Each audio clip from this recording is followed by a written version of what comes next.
All right. Game start. Let me just tweet out real quick.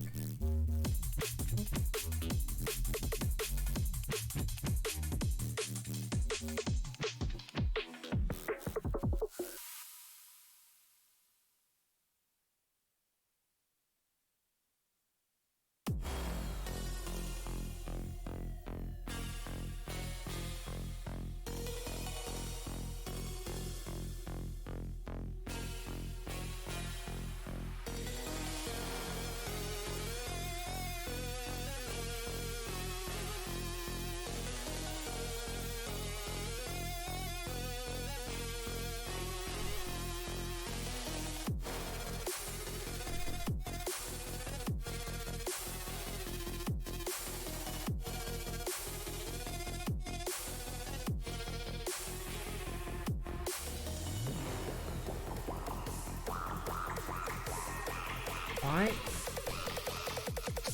Twitter's so weird, I swear. It's really weird. Okay. Hello, everybody. It's good to see you all again. It's been a bit. I know, it's been a bit. But I am currently alive and happy to be so. Anyways, I'm sure... at least I'm asking this. Why are you on your main character today? Aren't we going to do the level 1 to 80? And yes, we are going to do that. But I wanted to show you first. Well, it's too loud in my ears, so it's making me a little distracted. First, I wanted to show you the absolute mess that a level 80 rotation is. And how difficult it is. I just want to show you where the skill gap is. Because right now... we're dealing with like quick knock and like bloodletter, and that's it. Or like fire and then blizzard one, and then switching back and forth. I want you to kind of know how complex things get and how hard the ceiling is. So we're gonna do everything. I'm just gonna show you right here how this stuff is done. We're gonna do that real quick. Okay. Everybody, so in endgame content, you always start with a countdown, because everybody always, it's best to start with the countdown, so you know when to prep things. So, I'm gonna count down, 15. At 13, you pop your sharp cast. At 3 seconds, we're gonna go into fire. 3, 2, 1. Right there, thunder. Fire 4. Triple cast, use a potion, triple fire, ley lines, swift cast, despair, convert, fire 4, spare, blizzard 3, sharp cast thunder, and blizzard 4.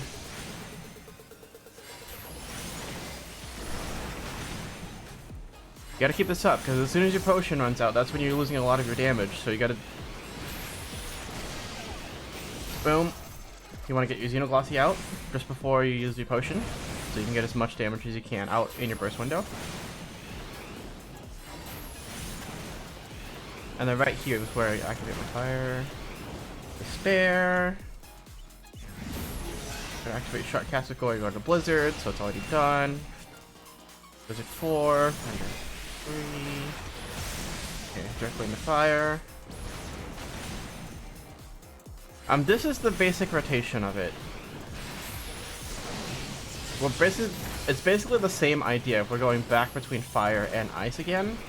But the problem is the damaging abilities you want to use in fire phase is fire 4, which does not set your actual fire. So you have to use all your fire within a certain window or reset it.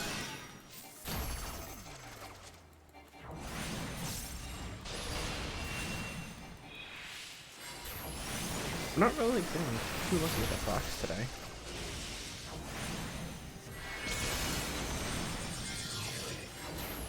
Okay. 90 seconds. Ley lines is your cooldown as a black mage. Well, it's one of your 2 cooldowns. You get mana font and ley lines.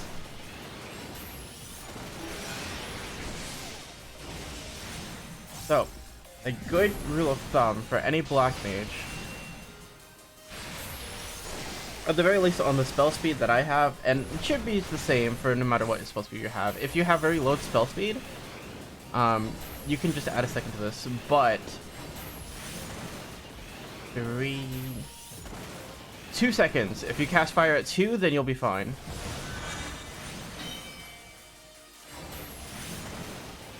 That's your absolute cutoff window for how long you can wait for. And for Despair, which is your big ender ability, 3 seconds.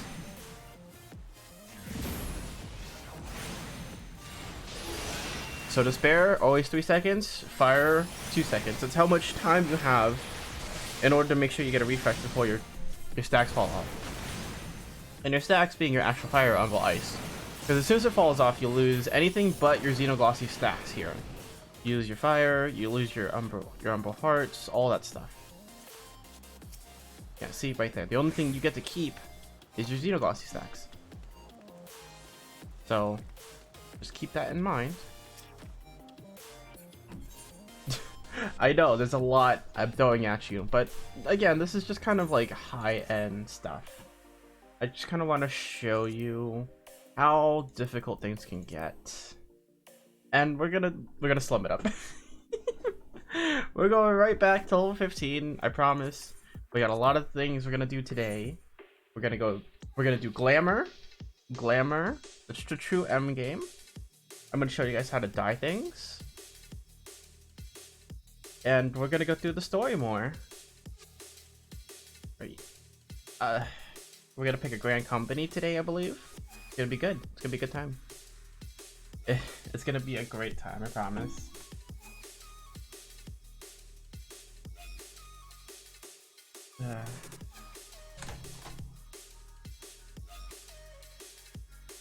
Sorry. Whenever I like take a drink, it always like cuts me off for a second. You see? It doesn't like me drinking. Okay, we are back.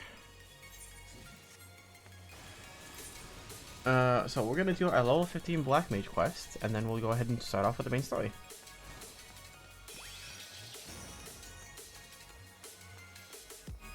So, we're gonna have a good time.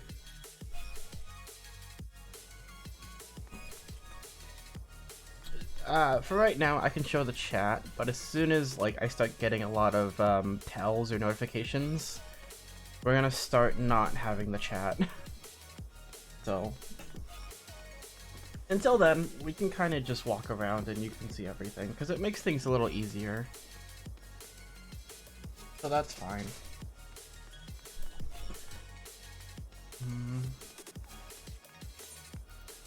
Yeah, also I picked up a couple pieces of gear from the market board. There's a lot of really cheap pieces. Like at level 15, you can buy these green level 15 items from the market board. They drop from Satasha, which is the level 15 dungeon, and they're not bound to you. So you can sell them on the market board. So it's always a good idea to pick up a little bit of gear if you feel like you're gonna struggle. Right? But don't buy anything that's too expensive on the market board. Please don't. It's not worth it. Also, don't buy things from vendors. Just unless you're desperate and it's at least 30 item levels jump, don't do it. I would say 50 is probably, unless it's 50 item levels you're jumping up for, don't do it. Don't buy it. Don't buy it. Don't buy it, because it's not worth it. It's not worth buying that level 15. Alright, threat of superiority. Okay. You come for your lesson, Volcanthus. Then heed my words well. Threat of superiority. Ah, how magnificent. Meaning the power we wield. Flame Seer. Okay. But not all cowed by our elemental fury. Ignite not your flame. Summon not your ice. Strike not with your lightning. Know this threat and stay your hand against such foes.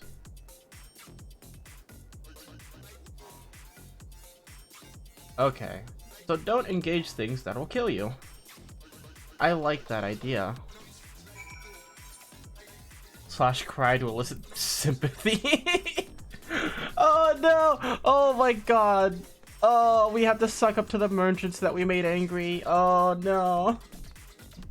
Why we gotta do the bidding of the Thermitages guilds? That is so funny.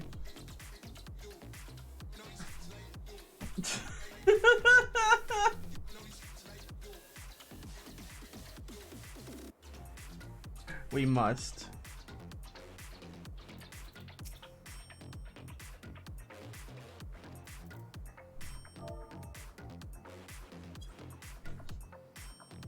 No, don't be mean. Don't be mean to me.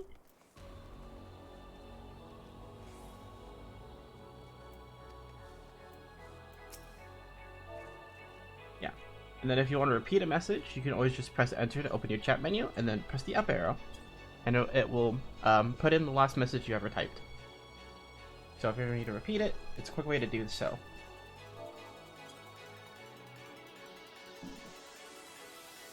Just, you know, helpful tips from your resident black mage.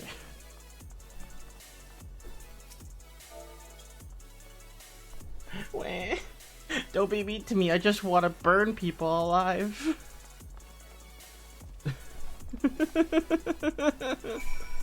Oh, this is, oh god, this quest is great. This quest is amazing.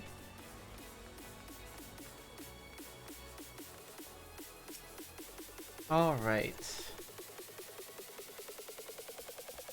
The Alacran have been sent traveling to the southeast of Drybow and find them, destroy the urn they carry. Alright, and since we already have the teleportation to Camp Drybow, we picked it up earlier, we can just do this. Yeah, so we don't have to walk all the way from like central Thanalan to eastern Thanalan. We can just teleport to eastern. It's so nice. We still have to walk, cause we're poor. We're poor like that. We still don't have mount privileges. So, you win some, you lose some. You know, it's okay. We're going. We're going. We're going.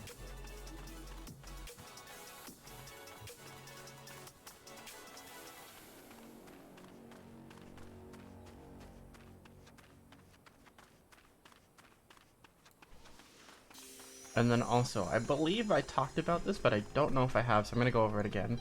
I have bound a lot of my abilities to keybinds. Keybinds are a great way of using an ability without having to click on it. Why would you not click on an ability, you ask? Well, clicking on an ability is a lot slower. Also, it takes attention away from when you can just use your keyboard, and then your mouse can be used for camera movement or looking for things or targeting things instead of having to click your abilities. While it's a good way to start, and clicking on your abilities is always viable, it's better to have things keybound because it makes things easier for you. It's not like elitism, I'm just saying like it makes things so much easier, right? Because then you don't have to, the last thing you want to do is be hunting and pecking for your abilities on your bar, right? That's not the way you should be doing things. No. At the end game and at very higher levels of things, you don't, the last thing you want to be doing is staring at your bars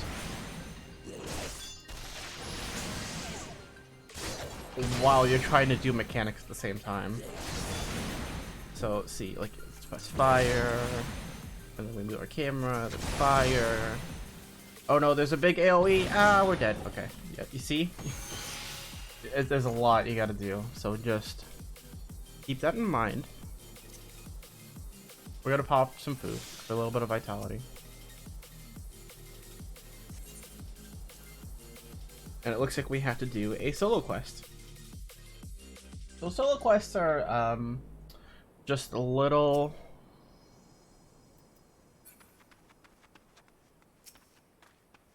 I think we have to run around these guys.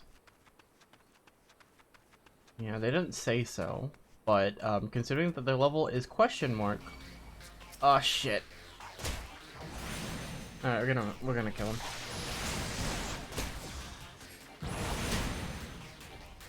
Murder. Okay, they don't hit that hard, thankfully.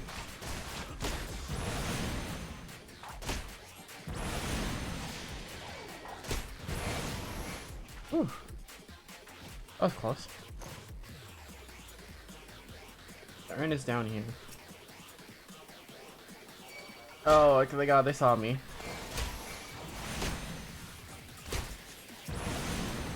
I'm gonna dot both of them. And we're just gonna kill one.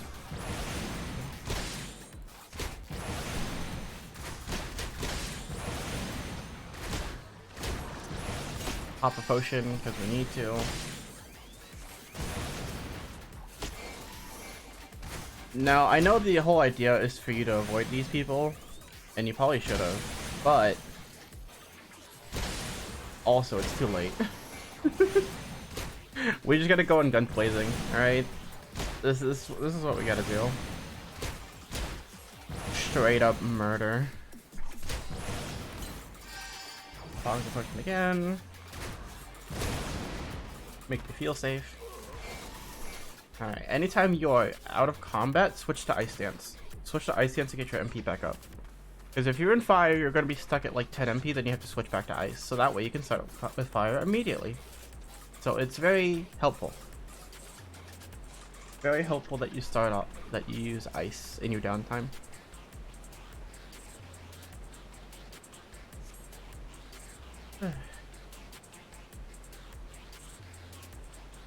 Well, Candace, a moment, if you please. Pray allow me to smash that urn. No, onion boy! Oh, no. Onion, this thing has black magic in it. I don't know if you should be touching it. And noisy sand rabbits. Okay.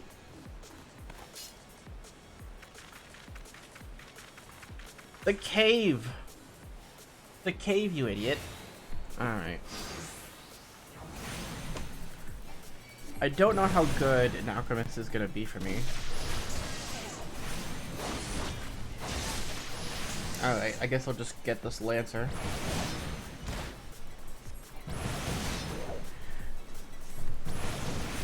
Lancer has the same name as like that Fate class, isn't that right?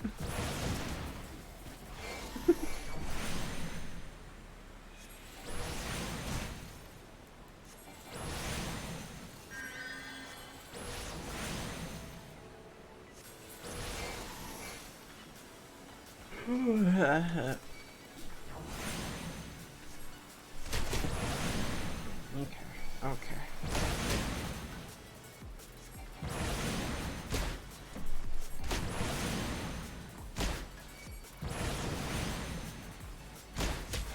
How many of these things do we have to kill? Jesus. Alright, I'm gonna turn this up actually.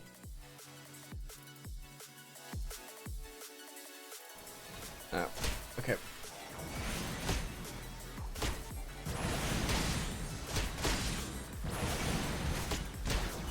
Ah, we're taking so much damage. Oh, he threw a potion my way. Oh, that's so good.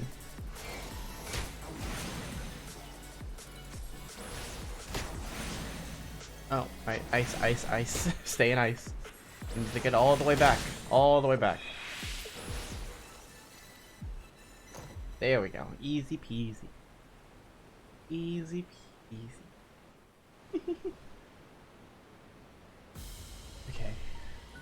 Simply incredible, Vacantis. I wish I could wield the same sort of power.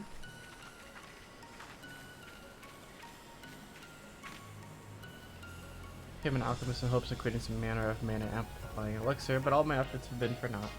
The results have been far too mild to take any difference. I'll never be a Thermitage like my brothers at this rate. I'll forever be the pitiful, powerless little sibling.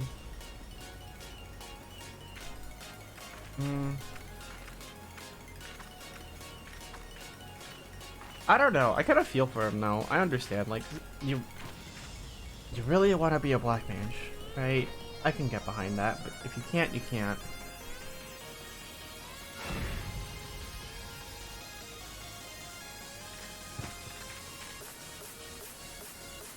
Yes, it's a void scent. It's a void scent in a bottle. It's like a dark genie. Nice void scent. Okay.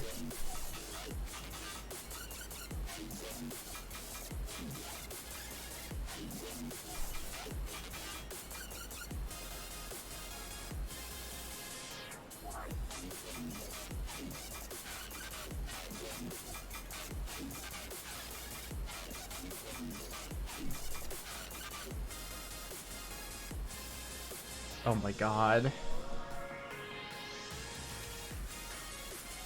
No, don't do it, you stupid idiot.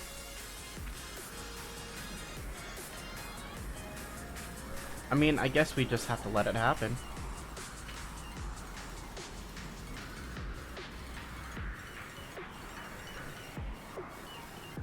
Yeah, I feel. Now we stop him.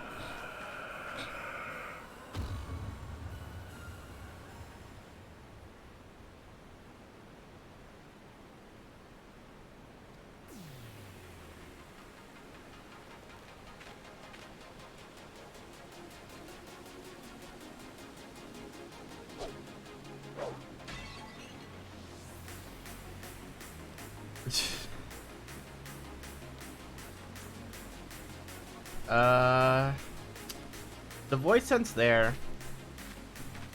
Yeah, it's there. It's there for sure. Oh dear.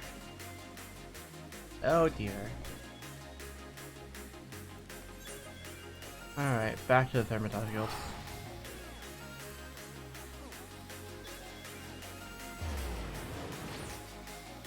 Okay. It's like you can't have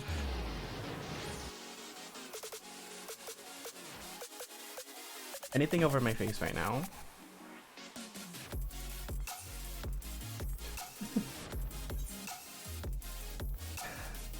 Anybody else seeing this? Anybody else? Like, poor Aiden boy, you know, he just wants to be like a good Thermatage, but like, he's getting cucked. I'm not a gamer. Maybe they'll respect me. That just makes you a beta cuck.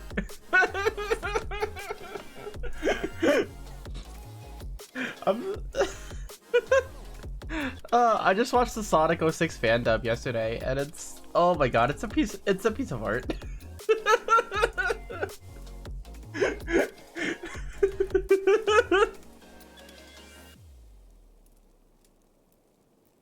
Okay, bring it back. Okay. With your experience and control thus demonstrated, I believe you are ready to add a new spell to your repertoire. Scathe. The Elementary Neutral Blast. I'm sure you're eager to test this incantation's efficiency. I shall grant you leave to return to your training. So Scathe is bad. I just want to let you know right now. Scathe is bad. How bad? Bad enough. Bad enough. I will tell you that much. Bad enough. Scathe should be used in absolute emergencies only. I will let you know though that Scathe is a very handy movement tool. Guess what? You don't have to worry about that right now. Right? There hasn't been any like major AoEs that you need to move quickly with or have significant downtime. There isn't anything to worry about. But do not be using Scathe. Don't be doing it. Don't do it. Don't do it. Scathe is a bad ability that should only be used for movement. And once you have Swift Cast, then you really don't need it unless you're absolutely out of options. So just something to keep in mind, okay? Because Scathe is just a neutral blast that does 100 potency, right? Your fire does 180 without even being boosted by your astral fire. Or your ice. Umbral ice is 180, which honestly doesn't really get boosted by umbral ice. Okay, now we go. Back to the main quest. This is... Oh god, it's weird seeing him like that. I thought I smelled leaf mold. Thanks, Raban, you piece of shit. I won't hold it against you. If you're half the warrior Kane says, 'tis a wonder you don't reek of dead Ixal. What is with you? Welcome to the Sultanate of Ul'dah. I am Raban al-Din, General of the Immortal Flames. Oh, that's nice. But you did not come all this way to trade formalities. No, I came here to trade money. I'm here for that cash money.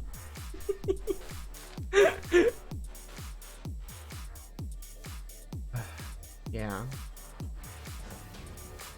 Yeah, I wasn't there, but I heard it was pretty bad, you know. Oh well, fuck art now. I mean, there's nothing you can do about it at this point. Also, like, the woman next to him... Oof.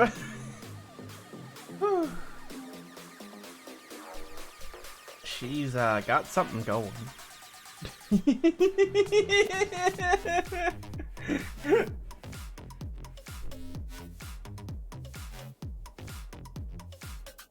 Yeah, Solus Los Galvus.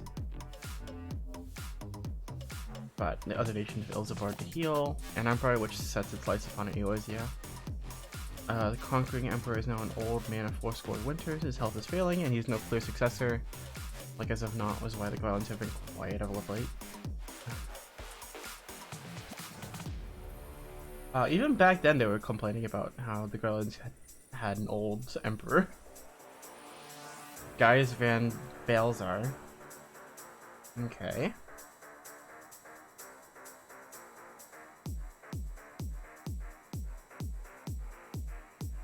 So the calamity brought us to our knees. You get that. Yeah, it's been 5 years, and they're still kind of like... All the nations are fighting their beast tribes, and they don't even have any preparation to deal with the Garlean threat right now, right? Unless they put their heads together. But right now, they have like a treaty, but they're like, eh.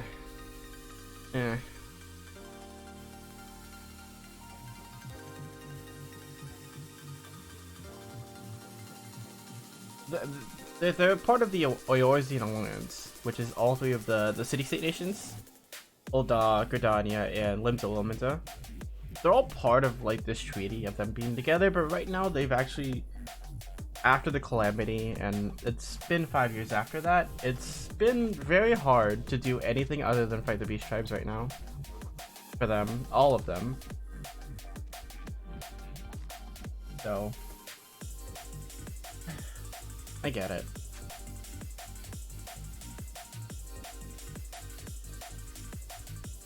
So Raban's the general, and the actual person in charge is the Sultana. Raban just does most of the heavy lifting, and then the Sultana just is there for diplomatic reasons. Hooray!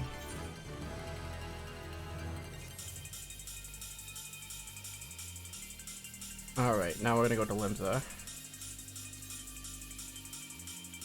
Gonna teleport.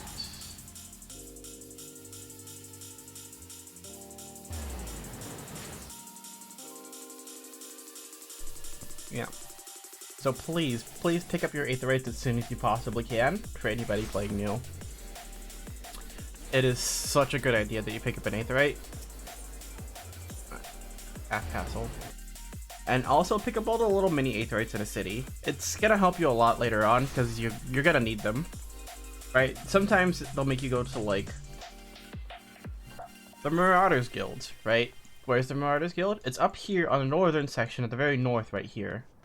Right? It also has its own Aetherite. So picking it up is so helpful. Sometimes the MSQ will just make you go there. Or random places like that. So having it all unlocked is nice.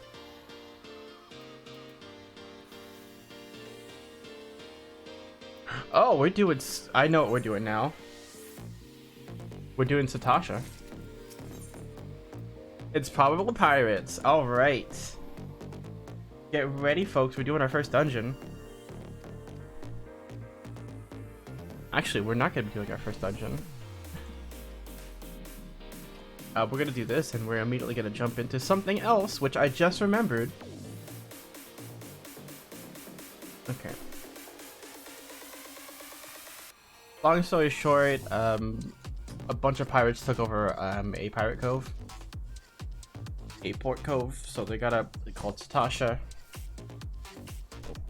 Yeah.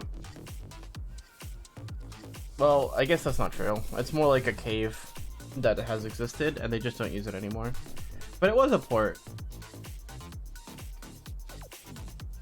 And like a bunch of corioles and a bunch of things have taken over, which is basically just like tiger lions. That's what a coriole is, I guess.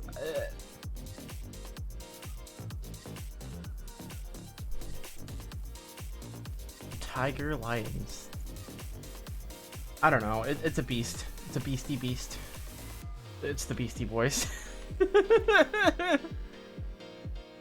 Oh wow. Okay, so then they put these here too.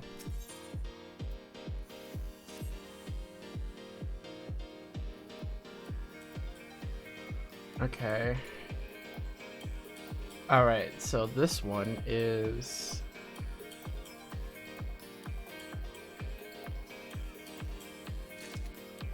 This is the challenge log. I'm almost pretty sure that this is to unlock the challenge log right here. Beauties on the scale deep. This is how you can get your hair cut. Alright. We're gonna do a couple of these right now because I want to get it out of the way. Alright, here's your book. You gotta go to airport, which is right next to the ferry docks, the Fisherman's Guild. Okay. And then... Okay, I want you all to be prepared for this cutscene. Because... I don't know, it's either very JoJo or very gay. I'll let you guys be the judge for that. At the end of the day, isn't it the same thing? Maybe not, but that's okay. It's the oh god. Yeah, it's the slasher. The hash slinging slasher, and this man's just like,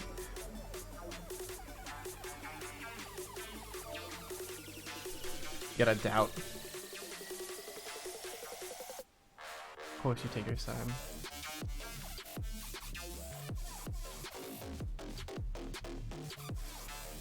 "21 cannon salute." Oh my god.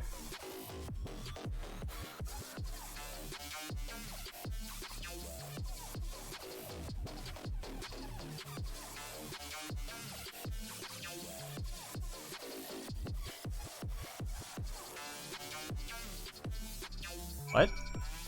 Okay, and then if you want to unlock the esthetician, you gotta go to like 3 different places in 3 different city-states.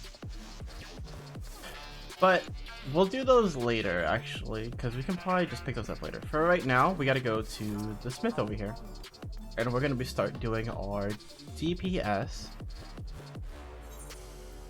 training exercises. Avoid area of effect attacks. Why are we doing this, or why am I doing this? Well, 1, I want to show you how this is, and 2, you also get a very good ring out of this, so it's always good to get this. A very good ring that'll hold you until you get your job. So, just don't bother reading, I'm just going to tell you. Right now, the Echo, which is your latent ability power, gives you the ability of sight, and that sight is to be able to see AoEs before they appear. And any AoE that appears will always be an orange area on the ground. So it's always imperative that you dodge it, because it'll do damage to you and maybe kill you. So this is gonna be easy though.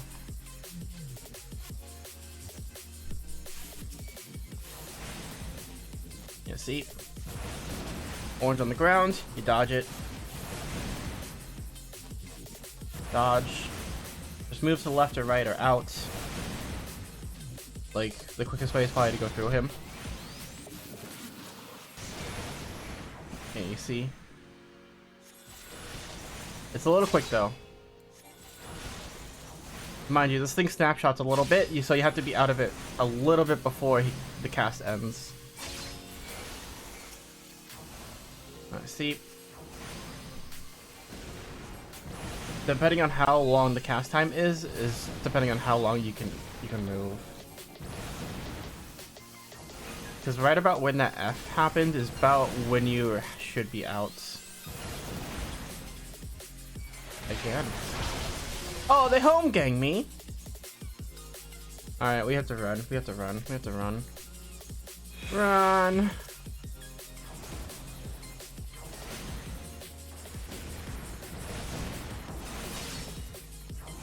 Oh, they're just really throwing a lot of shit at you. I got hit once. Oh, they're home ganging me again! Oh my god, they're making me really do this. Alright, fine, I gotta focus up, and dodge these AoEs! No damage, just dodge, just dodge, just dodge, just dodge it, just dodge it.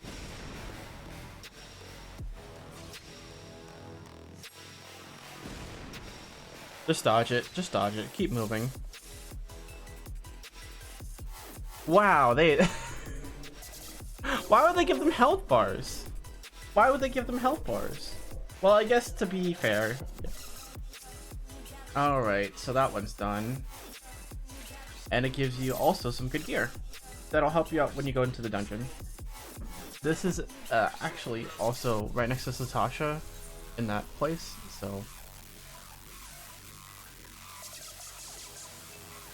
Alright, go again. Assisting allies in defeating enemies. So essentially a dungeon. So, as a DPS, do damage to the enemy. Let the tank take the aggro from the enemy. Don't stand in things that'll kill you. Don't stand in front of enemies. Okay. That's it. That's the whole thing. That's everything. As a DPS, your job is to damage. Your job is to just do damage. Right? That's the end goal of what you're doing. Right? Because the tank and healer can sit there all day and do as much damage as they need to, but they need DPS damage. Which is you. If you're only playing as a DPS, that is. You need to have DPS damage. In order to beat things. So, the more damage you do, the shorter the encounter is. So keep that in mind. Doing more damage makes things go quicker. So, do some damage. God, they are really just driving it home that you do damage. Alright, let's go. Let's go. Driving it home. Alright, so you got a tank and you got a healer over here. And then you also have your enemy. These red people are your allies. So, do damage. Yeah, see the tank's taking the aggro. So just let them take the aggro. And then you're just gonna damage her. That's it.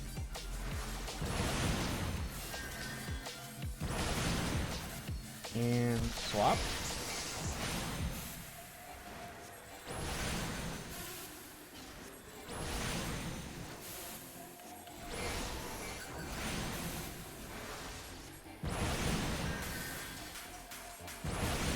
Yeah, so this is for melees. So if you take a look on the enemy right here, there's a little circle. Right behind it is the rear, and to the side of this is the flank. Some abilities require you being on the flank or the rear. Monk in particular has and these are called positionals. Melee DPS have this requirement sometimes, and Monk in particular requires that you do damage to the flank or the rear depending on the attack you use. So just keep in mind that doing damage to the flank or the rear can do more will do more damage in general, depending on the ability. As a caster, don't worry about it. You have no positionals. Casters, healers, tanks, physical range, they don't have any positionals at all, so don't worry about it. It is only the melee DPS. Only the melee DPS.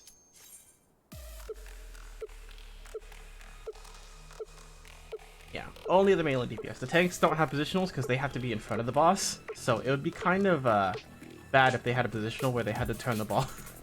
Because if they try to go to the flank, the boss will just turn with them, and they'll never be able to hit it. Unless they're the off tank. So they don't have positionals at all.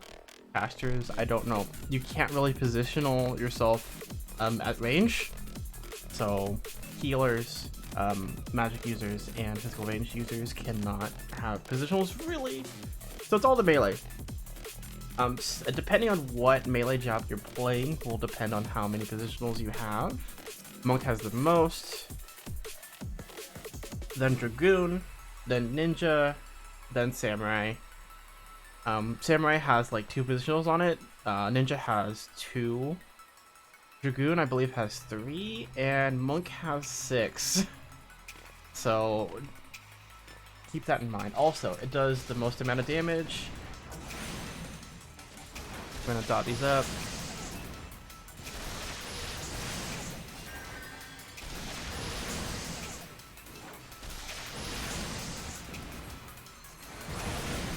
We're just gonna attack the one that's lowest first, and then we'll move on. Because we can only really single target at the moment, so we don't really have any AoE abilities.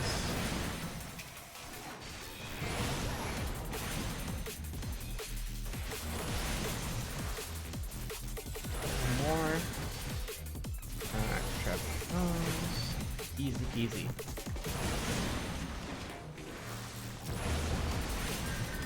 There we go. 2 down, 1 more to go. Getting the tank last is always a decent idea because they do not a lot of damage. You always want to go for healers first, like in any PvP scenario. Healers first, then everything else will fall over. So, very common Severoid. So, just keep that in mind.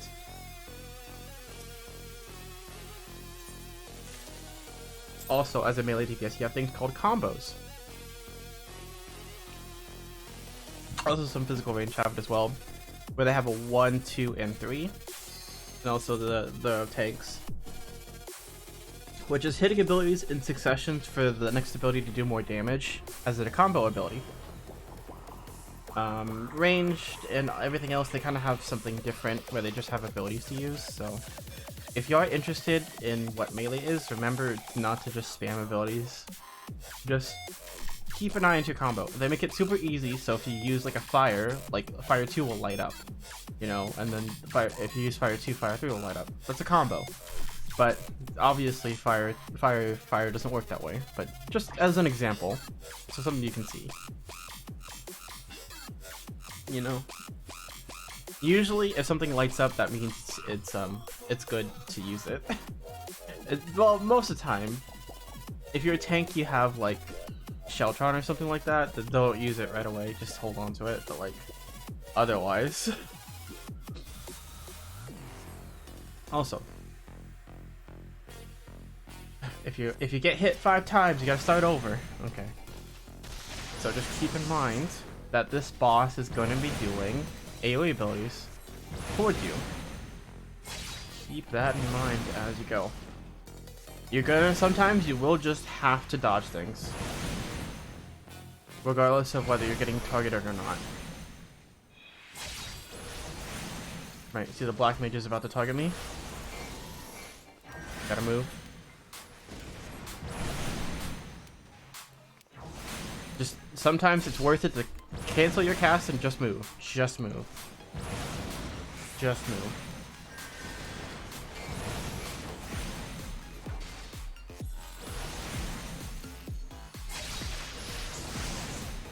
Yeah, just move. It's worth it to move and not take the damage and the DPS loss.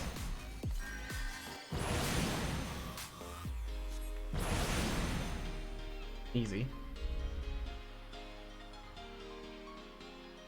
Make it super easy. This is just learning your basics for when you go into your first dungeon. So I would ask, depending on your healer, tank, or DPS, please do this. Please do this. It's very important. It's very important.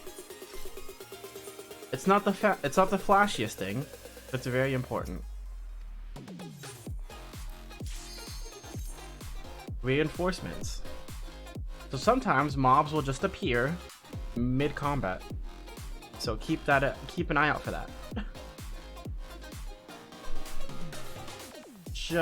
just you know, keep an eye out for that. And if you do attack them first, don't be surprised if they attack you first and not the tank. So if you think it's worth that risk to attack them first, and hopefully the tank will be fast enough to pick them up, you could do that. But for the most part, wait. Attack what you're attacking, let the tank pick it up, and then you can attack it.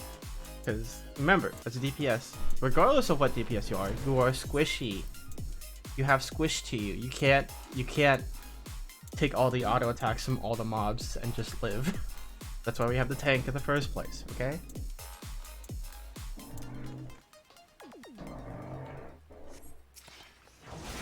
So, just keep that in mind. The way you can tell if something has aggro on you or not is by this, your enemy list. If it's green, that means you have no aggro threat against them, really. If it's red, that means you have all the aggro against them. If it's orange, that means that you're about to pick aggro off of them, or you're very close to. Yeah, see? The tank should be picking this up, but they're not. So if anything like that happens, the tank is distracted and they're picking up the healer, because the healer will automatically generate aggro as they heal. As for you, you have to hit them for them to pay attention to you.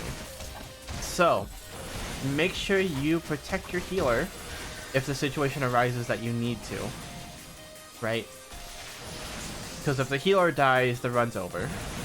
And then you'll have to wipe. More than likely. Sometimes you can hero it out and try to defeat the enemies before you run out of health, but it's easier for you to just protect your healer. As your DPS, that is your second priority. Make sure your healer is not getting targeted by enemies, by random enemies. Please. Most of the time the tank should be good, but in case of that issue, please just do your healer a favor and kill the thing that's attacking them. Oh, I didn't get a new thing. Okay. Alright, interact with the battlefield. Alright, I think this is just how to interact with things. Okay, this one's super easy. If you ever picked up anything like you did in the first quest you did, you right click or you press X, or you press X again to interact with things. Okay. Sometimes mid-combat you'll have to activate things to make sure that the mob stops spawning, or that some things will go off without a hitch. Leviathan is if you, later on once you level 50, Leviathan's a good pedometer of this. You have to interact with things mid-combat sometimes, so just keep that in mind. Sometimes it's your job to do that, sometimes it's not. So just always be careful. Also, I'm getting a lot of experience out of this. I'm about to level.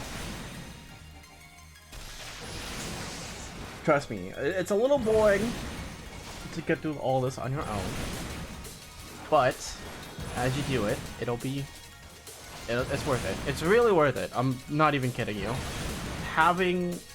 So if you defeat this, you get the brand new ring.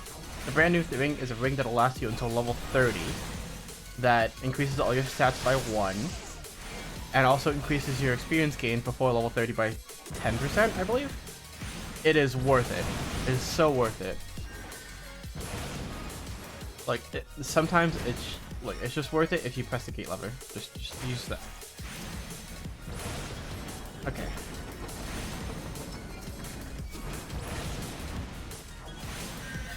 Yeah, see, your healer's getting slammed. So make sure you peel for them. Peeling for them is attacking anything that has a healer. Is ripping anything off your healer. You know. And making them attack you instead. Now, you're not supposed to be getting attacked. The tank is supposed to be picking this up, but this is just a training exercise. So just in case, make sure you keep your healer alive, because sometimes they forget to heal themselves as well.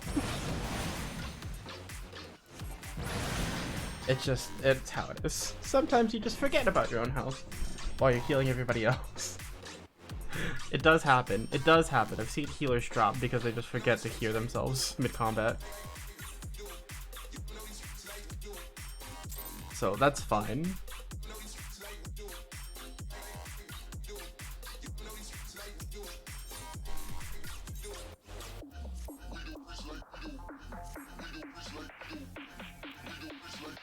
Alright, we're almost done. Final exercise. So my guess is they're gonna take all this and put it together. Oh! We're not in the arena, we're out here. Okay. Okay. Alright. Let's do this.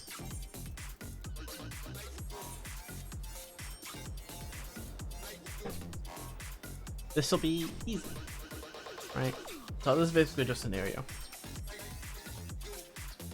Let's do this.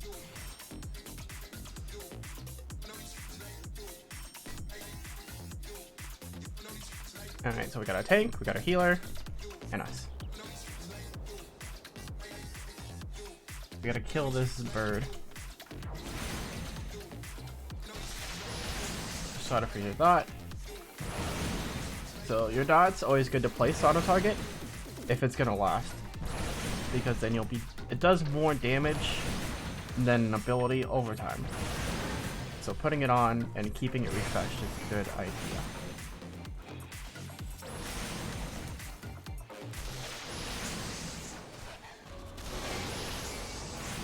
And then you have to peel for your healer.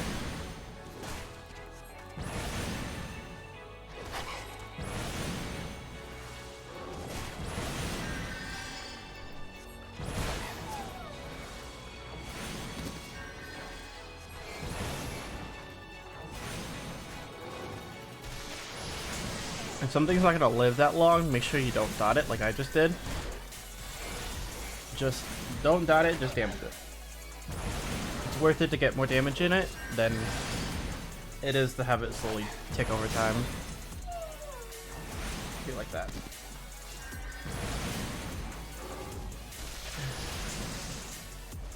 Everybody like this training lesson?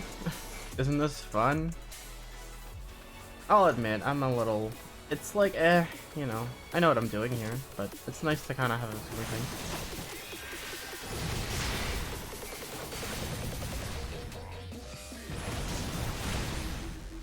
Yeah, see, they're gonna be doing damage to you randomly as it goes off. So just, let's see, just make sure you dodge.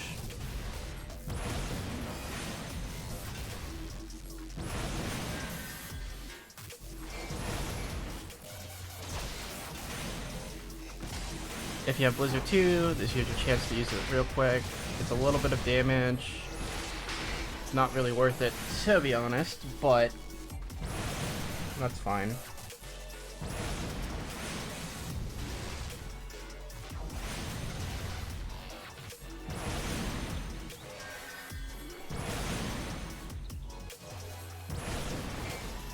There we go.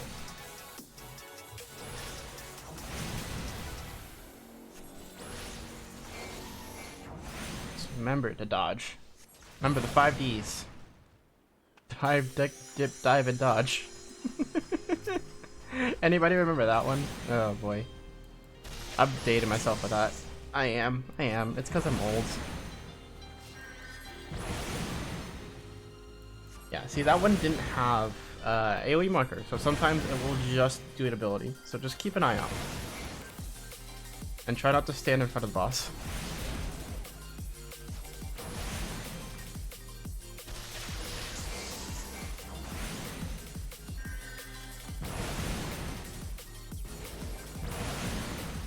Just do your best.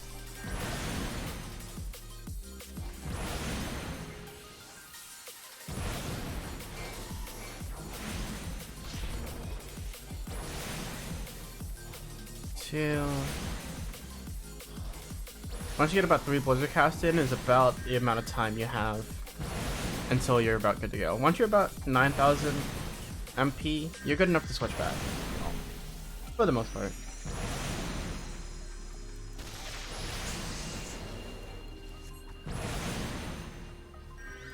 And then just use your MP until you're all out, and then switch back. 1, 2, and then 3. There we go. Easy peasy. And they'll just teleport you. But just teleport you. I am no longer novice. You get the brand new ring. See, 30% experience gained increase. Also 3 to all stats. It is so worth it to do this. It is so worth it. Please do it. Also, you get some nice gear as well. So, hey. Okay, so we'll come back to these. Actually, you know what? We should get the challenge log. We should get the challenge log right now. Because the challenge log is something you'll be using for the rest of your life on this game. You will never not be using your challenge log. And it's also just passive experience gains, so just pick it up now. Pick up your challenge log. Any dungeon you do, MGP, raid, all that kind of, well, not raiding, but you know, a bunch of stuff. It's just worth it to pick up your challenge log right now, as soon as possible. A Sapo. Oh god, I'm chugging. My frame rate. My frame rate, no. Oh wow, it's in the same place as MSQ is leading me to. That's funny.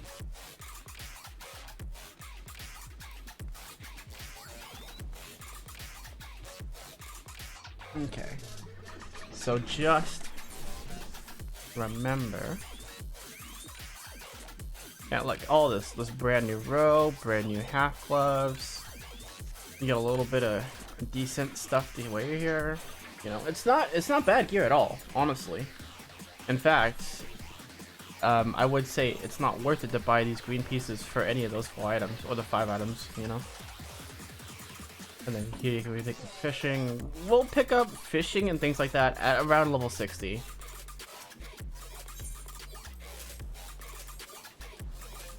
Around level 60 or so is when we're gonna start picking up like captures and gatherers, because that's when it's gonna be easy enough for to not be a problem. So we don't have to start and stop. We can just go for like 1 session and just pick up crafting. And now we have a challenge log, which is right here under logs, challenge log. See, we got guild tests, we got commendations, we got fates, lev quests. We got crafting and gathering. If you're ever gonna pick that up, you get experience and you get McGill for doing it. And then you also get challenges for completing the challenges, which is just guild rewards, which is nice. You got Beast Tribes, Grand Company, retainers, which is something we'll be picking up later. The Gold Saucer, which is again something we can do pretty soon. Eureka is like some content that's level 70 Stormblood. If you're gonna be doing it, it's very helpful there. But again, it's not something you should be going for unless you're... If you're in Eureka, it's good for you. If you're out of Eureka, don't even worry about it. Treasure hunt, that's maps. Lev quest is gonna be like little small things you can do. It's not really worth it to do the Lev quest unless you really need it. So that's fine. PvP, you get some things there. You have to be at least level 30 to unlock it. Voting, commendations. At the end of a dungeon, or the end of a raid or things like that, if you didn't queue into the dungeon with them, you can give a person a commendation, which is basically just like a big ol' heart, be like, hey, you did a good job, I like what you did. You know, you can give a commendation, and then it's basically giving them a like. And if you give them enough, if a person gets like enough commendations, they get some items. You can see how many commendations you have in the recommendations, in the reputations. See, I got one because I did the love quest, and I got one. But yeah, it's nothing more than kudos. You do get some achievements. If you have like a couple thousand, you get a golden Magitech armor mount, which is nice. So just something to keep in mind. It's worth it to give it to people if you really like it, but don't just commend people, and also gives you experience, so it's always worth it to do that. Oh, I haven't done this. Okay, we're gonna go to Aleport. Yep, Aleport. Yep, take me to Aleport. So this is when you would be doing Hall of the Novice, is basically when you teleport here. So just keep that in mind. But yeah, make sure you pick up that challenge log. Challenge log, very important that you pick it up now. Very important. Everything else can wait. All that other stuff can wait. It's fine. It doesn't matter too much. Take the esthetician, not exactly important right now. But like, or like glamour or dyes, it's not important at the moment. It will be later, but like, you know, hey. But getting this brand new ring is so important for your experience leveling. If you're going to be doing anything relatively quickly, mind you, you don't need to do it, right? You'll have enough experience without it, but it's also a really good item to have early on, so why would you not do it? Why would you not do it? That's the whole point.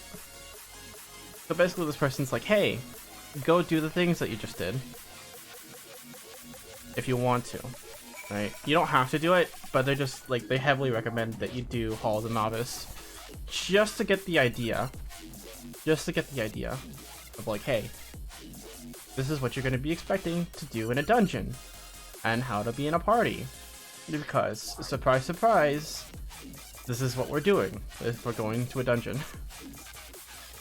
Yes, you will be paired up with random people doing Satasha, but it's fine. Most part people aren't too toxic, and sometimes people don't say anything.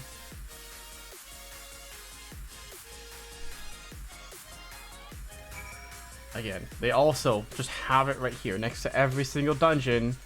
You are able to go in and do those training exercises, so that's fine. So, how do I access it? You can press on the entrance here, and it opens up the duty finder. But, or you can go to duties, and then, where is it actually? I have no idea. I thought it'd be in here, right? All the novice, raid finder, collections. Oh, duty finder, you, right there. Natasha, and then join in. So DPS have a little bit longer queue times than tanks and healers because there's less of them, less of the tanks and healers. So DPS, there's more, so it'll take longer. But as a new player, you get priority access in queues for any new content that you do. So just something to keep in mind, you will be getting in faster than other people who are just randomly queuing into this. So, what are we gonna do for the next couple minutes? Well, we picked up the Aetherite. We can go and... You don't have to stand here, you can just be queued in. So we're actually gonna go to Horizon, since we have a bit of time. Why are we going there, you might ask? Well, we're gonna pick up the quest on how to do glamour. That's why. It's all the way right here. Considering we don't have, we don't have a mount, we're just gonna take a power. Higher, Vesper Bay.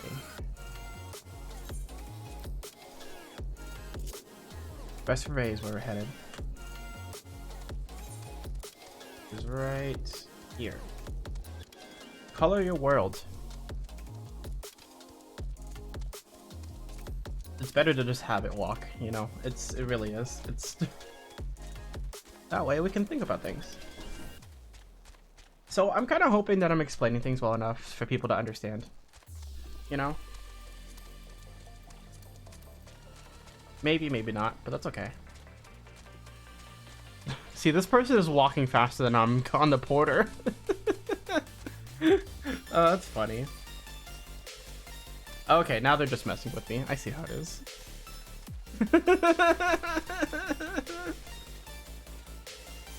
But yeah, this is your little flight point. If you have played other games before, this is completely unnecessary as soon as you pick up a mount, as they actually technically go faster than this. But if you want to be hands off and you have your picked up locations of both sets anyways, then just do that. All right. Color your world.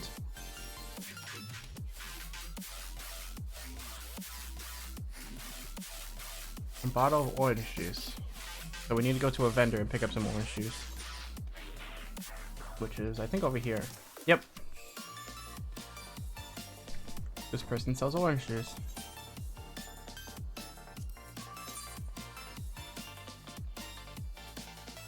I'm pretty sure they do.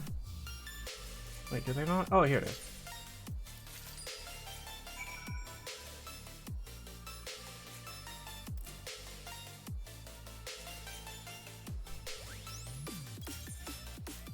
And we're picking up some pearl chocolate just for like the stat boosts. It's nothing crazy, but hey, a little bit of food doesn't hurt. You know, being extra prepared for a dungeon, making sure you're all ready to go, things like that. Okay, now we have access to dye, and this is glamour. We're gonna do this really quick because I want to make sure we have glamour ASAP, because as soon as we get into the dungeon, it's gonna pull us. As soon as we get out of it, it's gonna put us in a set spot because it's our first time running it. So we're not gonna be in Horizon as soon as we get out of the dungeon. We're gonna be in, like, I don't know where they're gonna put us, but they're gonna put us somewhere. So we gotta do this now. Okay. Get the orange juice. The person just really wants orange juice.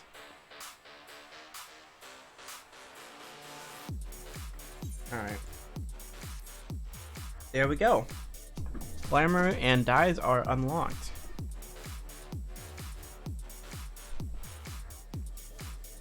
And also there's glamour dressers, which I will tell you about once we get to them. But how do you cast glamour? Why is it important? We can make something look like something else.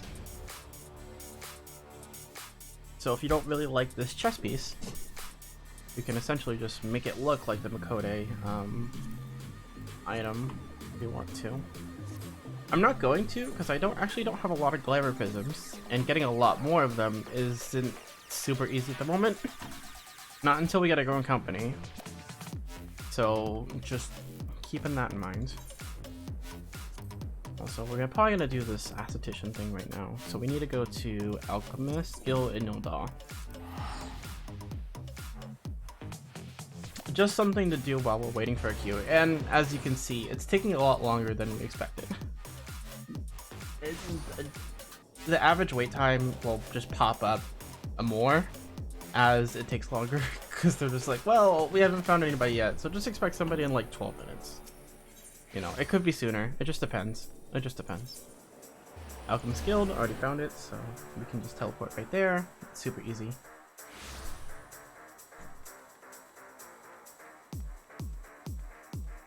Oh. Okay, Jandelstein. He's like, oh yeah, Jandelstein, that whack job. Yeah, he's fine. And then we have to teleport to New Gridania. And then we have to teleport back to Limsa. I would say do this first and then go to Limsa afterwards, because then once you're done with the Limsa stuff, you're just right there. You know? Carbon Produce Guild is right over here.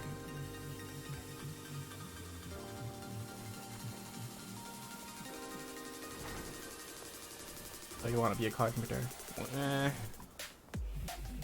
Again, we'll pick this up at like level 60.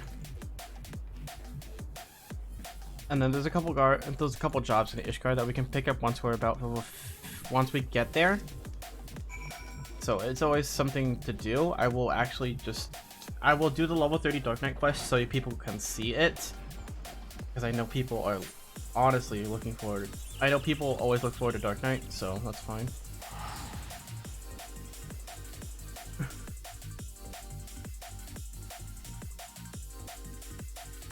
All right.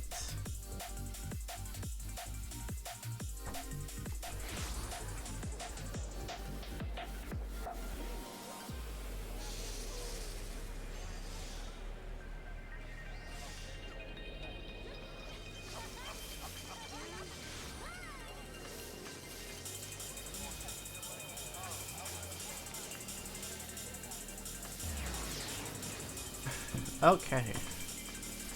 Oh god, there are so many people here. My frame rate. I need to run. So if you're kind of wondering where the hangout spot is, like normally it's Limsa. It's Limsa Lomensa. Because it's the most convenient out of all the city states. Because as soon as you teleport to the Aetheryte, the market board and all your retainers and all that is right there. So it's super easy to just teleport to Limsa and then just stay there because it's kind of convenient. But god, is there a lot of people there? There's a lot of people there. A lot of people. So packed.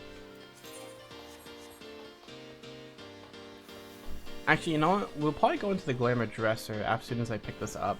We'll go into the inn. We'll wait there.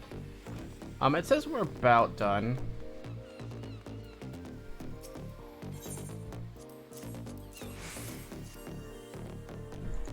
Okay. What? Oh, he has a little things now.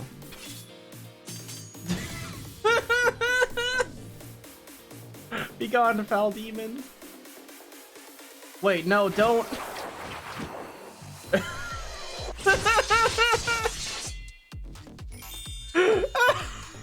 What the fuck?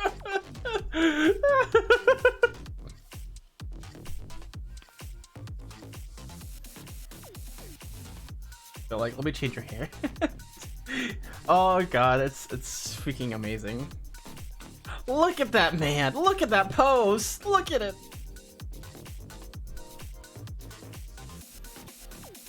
Aesthetician. Jandeline, crafter, Kniffy is so divine that Minfilia herself does for good my clientele, their beauty. Oh, Menfia, not Menfila, Menfia, which is one of the gods. Whoopsies. A beauty reborn! The pun. The pun game strong with this one. Don't touch me, please. I'm not ready for this.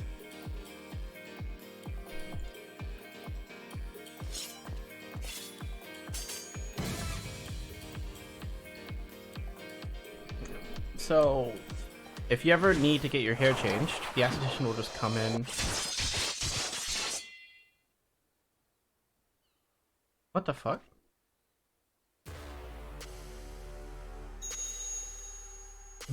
He just... It's my card.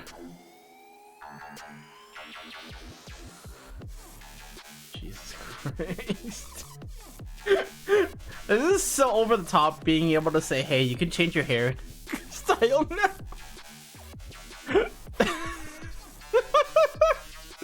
Oh, I forgot how stupid this is. A beauty reborn. I'll give you this as a token for the trust.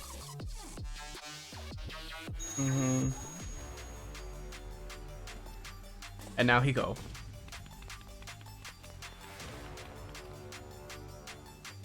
He's not going far. Oh, come. Oh my god. This man's a treasure. Okay, so yeah, Aesthetician. If you ever want to change your hair, you can do it within any in-room. Also, if you live in a free company that has an esthetician bell, you can do that as well.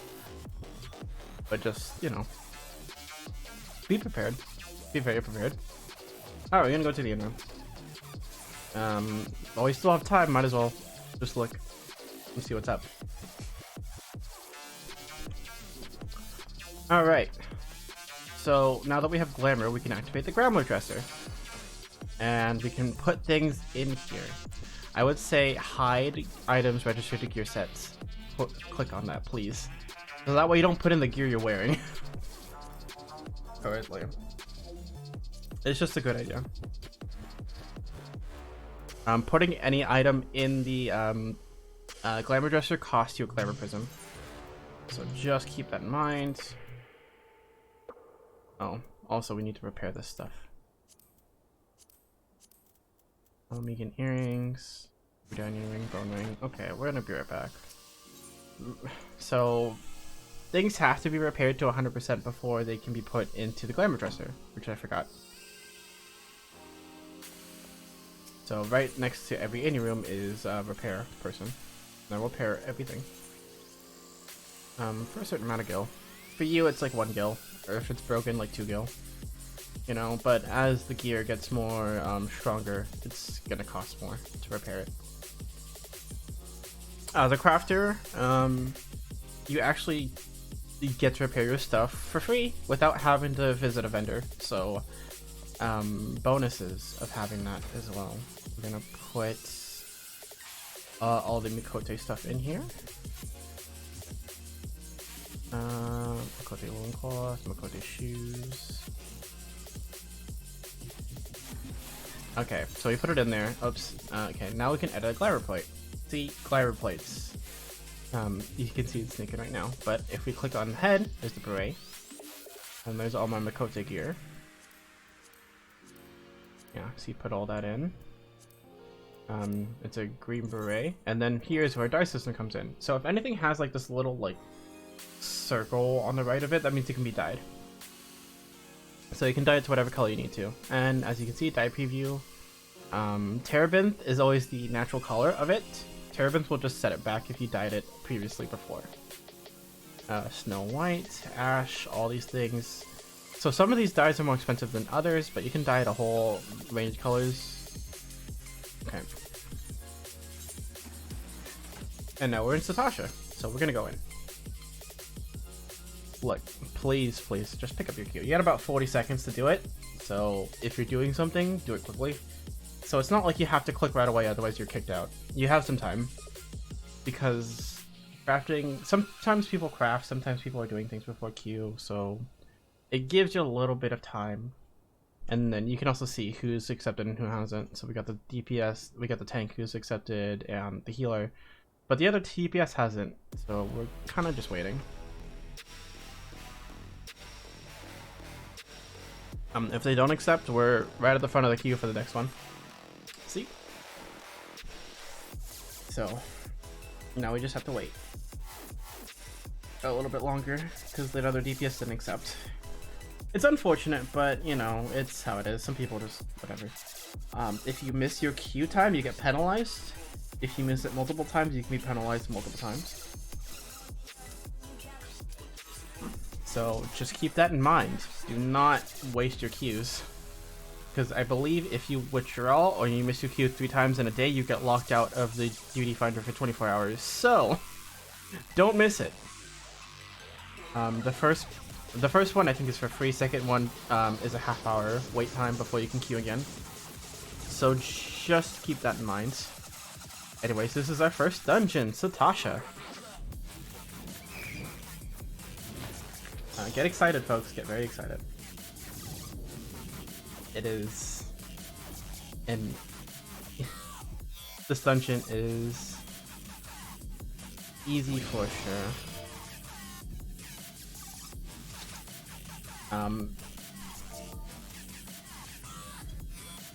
When you start a dungeon, it is always nice to say hello to your party members. Say hi, you know, wave, something like that. As you can see, some of these people are like super you know, they don't need to. It's a bit of a mess early on, but that's okay.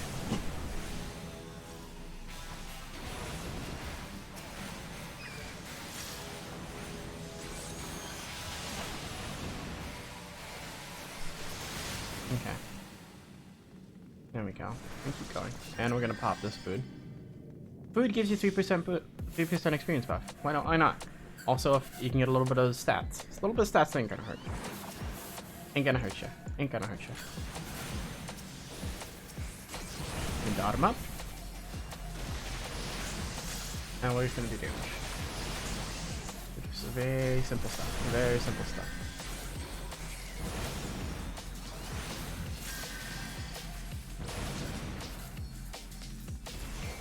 Easy peasy.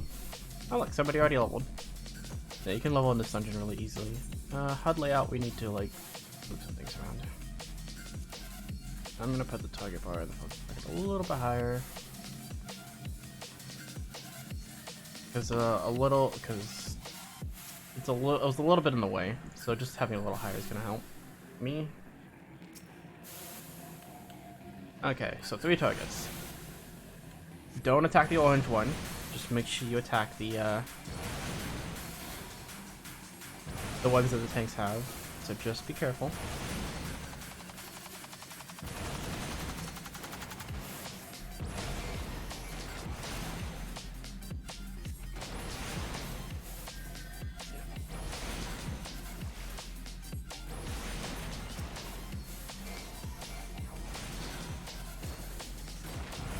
Yeah, this person's being really nice. They're being like, hey, you have AoE attacks, you should use them.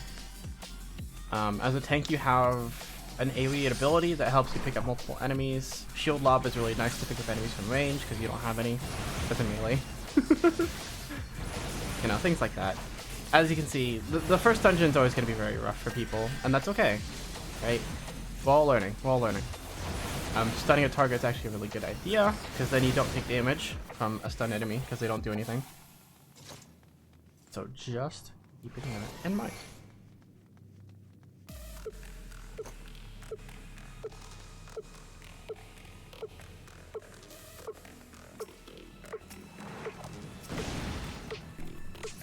Attack these giant clams first. God damn it. Get it. Get the clam. Get the clam.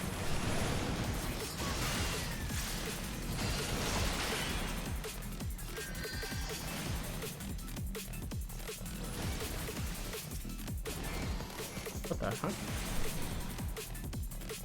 Okay, now we go.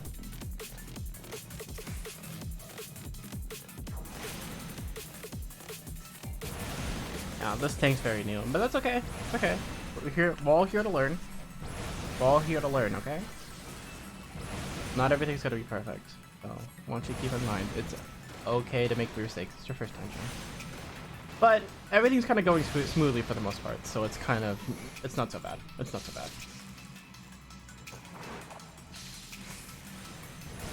It's not so bad.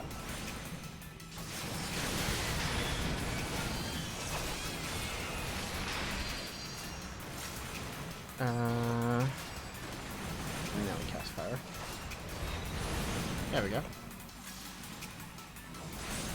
Cast fire real quick. We're gonna transpose.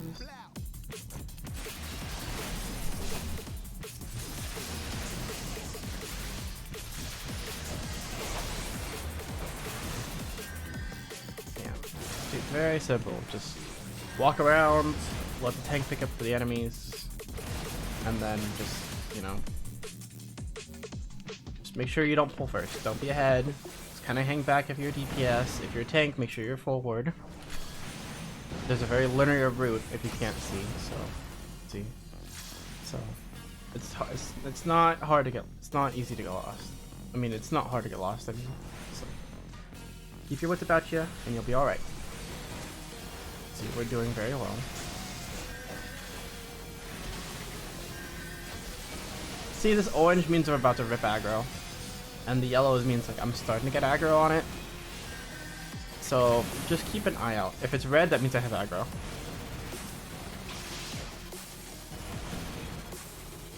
So just keep an eye on that. Oh, we're almost level 18. Level 18, that means we can use fire 2. Fire 2. Okay.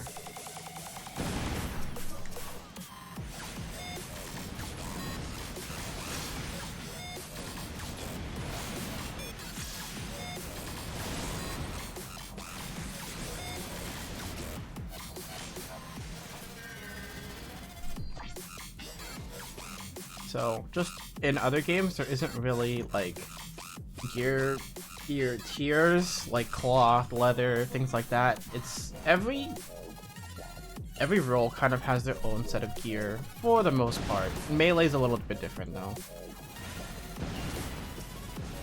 Melee has very separate items they have. Like ninja and I'm sorry, monk and samurai share gear.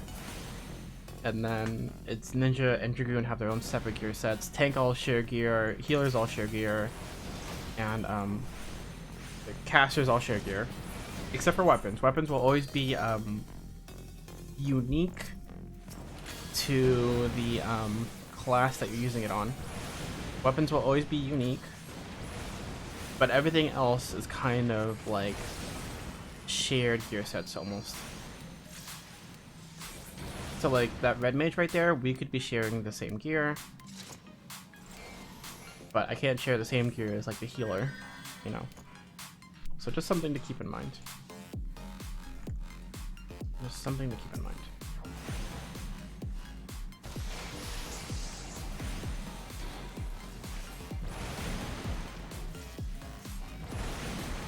So if you can't need it in a dungeon, that means you can't use it. Just like in other games. But just see if you have your if your acronym is on the list. If it says Disciple of War, that means it's any Disciple of War. That's right here. Disciple of War is Gladiator, Marauder, Dark Knight, Gunbreaker, Pugilist, Lancer, Rogue, Samurai, Archer, Machinist, Dancer. Those are all Disciples of War. Disciples of Magic are all the casters. So just something to keep in mind there. So, you know, Hermitage, Arcanist, Red Mage, Conjurer, Scholar, Astrologian, those are Disciples of Magic. That's the only kind of thing that's shared between all of them. Sometimes things will say all classes, but they have stats on it that are only for a specific class. Like, all classes can equip it, but it has Intelligence Mind on it, so that means it's good for either it's good for casters and healers. So just keep that in mind.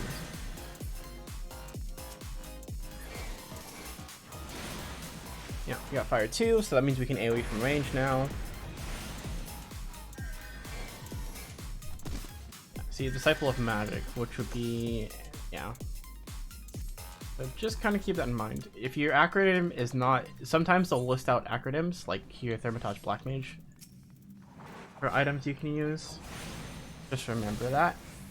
So just, if you're never sure, check your acronym, or kind of remember what kind, if you're a Disciple of War or Magic.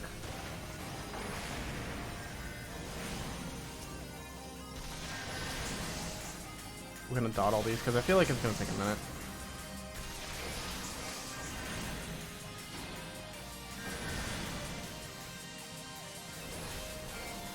Alright, now we fire.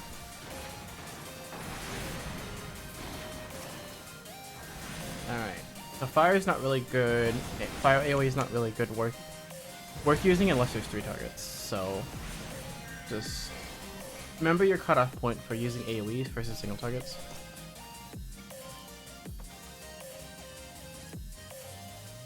You know? I know these things say potency of like 50 or 80.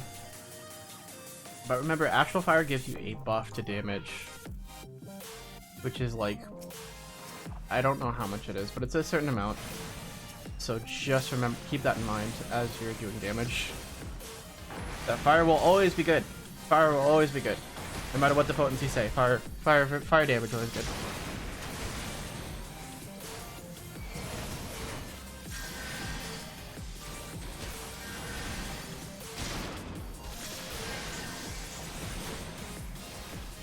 Kill this bitch. Kill it dead. Ow. Okay. We're just gonna let it go because the tank is trying here, so that's fine.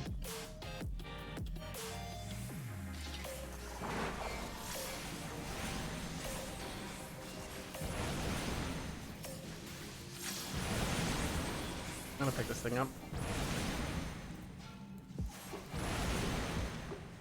Yeah, see, there's something to interact with, but you don't need to pick it up right away.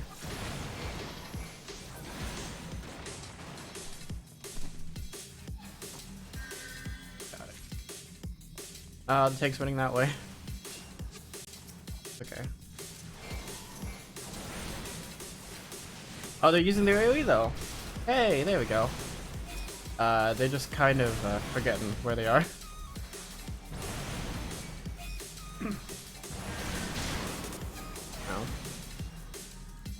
I'm sure this healer is not having fun with life right now because they have to heal like everybody.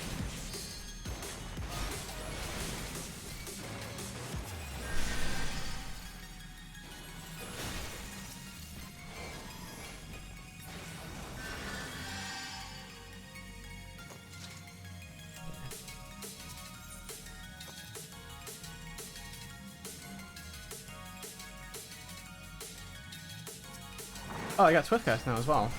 Okay. So Swiftcast is a very important ability for any single caster at all, because you get to do this. Swiftcast, instant cast. Bam. Super useful. Super useful. So you can activate Swiftcast before you're about to move, and then just instantly cast something.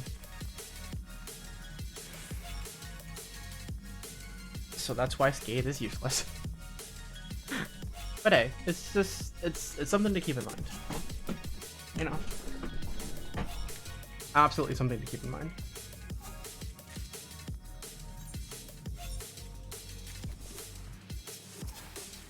Oh, also, Blue Mage also is this disciple of magic as well, but it's not a proper class.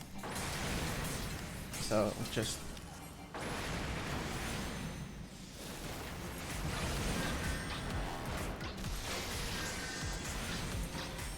remember that. You can't reach level cap. And it never will.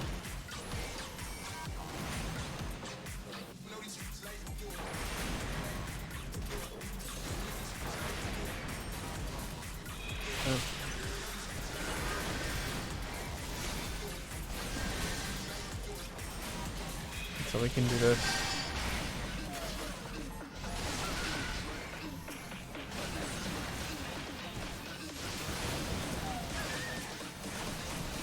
Fire it down. Too easy.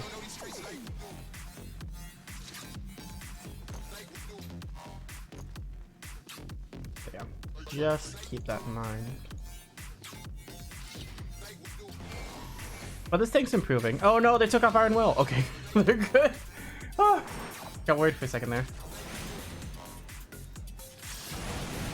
Like, this tank is actually doing much better than you think, because they're keeping Iron Will on, they're doing their damage, you know, all that stuff.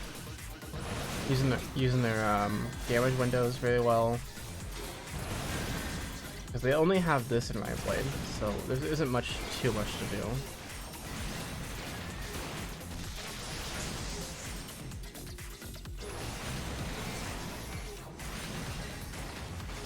Okay. We're doing great. We're almost there.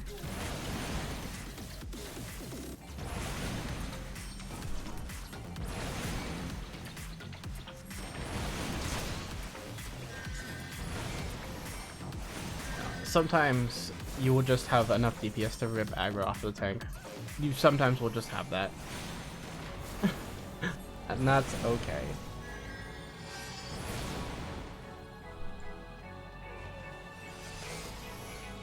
Oh, are they gonna go for those ones? Okay.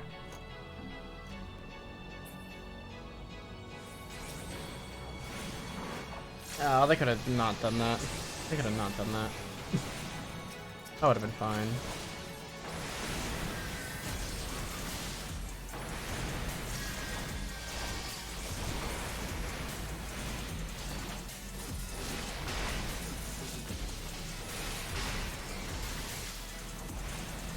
Okay, we are almost there. Almost there, almost there.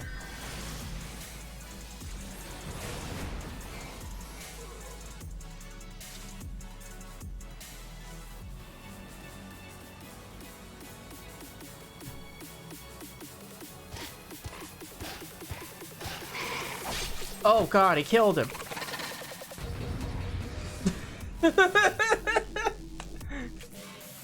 Straight murder. Okay.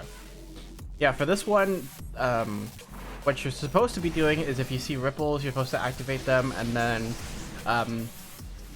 the ripples will go away. And if the ripples stay there too long, then an enemy will appear. So just focus the boss, and if you do enough damage, then you don't have to worry about it at all.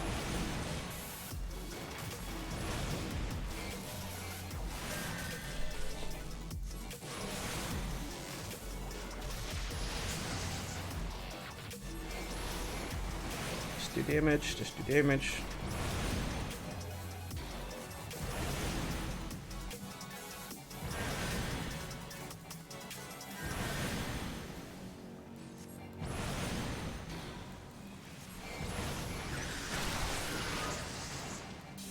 We almost have it. Continue doing damage, and there we go. So we are level 20 now. You wanna know why? Because Bring Out Your Dead 2 is done. So that gave us a level and a half for finishing that dungeon. A level and a half. It's crazy. We can just greed. I think they did a good job. I think they did a good job. So yeah, first dungeon is done. Not so bad, right? Oh, it didn't put us back in. That's very weird. Okay, most of the time when you finish a dungeon, it'll... Oh wait, hold on. We can just actually leave this. We can leave this in room. And we'll be actually where we need to be. Most of the time, when you finish a dungeon, it'll kick you off and put you in a place where the dungeon logically ends. So like, sometimes you'll be in front of like an NPC, like that's kind of outside the dungeon, being like, hey, you just finished the dungeon, right? Sometimes they won't. It just depends. But I guess this time it doesn't. So that's kind of odd, but alright. We're back now. Sucks to be a task that wasn't mine. Okay, that ship is already sailed, friend. Yeah, we already fucking did it. Yeah.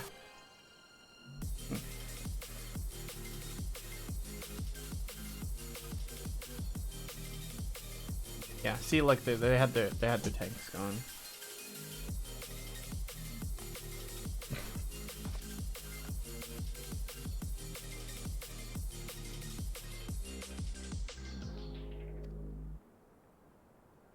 Okay, so these guys are aiming for something high, and it's respectable, but also, well, they took way too goddamn long.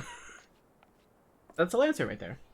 Lancer, I think, has really cool gear, honestly. They have really cool gear. Dragoons, Lancers, oh god, they have really cool gear. Let me tell you, if there's anything I really like, it's being armor. Like, heavy armor looks really nice. Even though I'm like, yeah, I got my little always good hat going. Heavy armor looks good. It does. It's nice. Nice.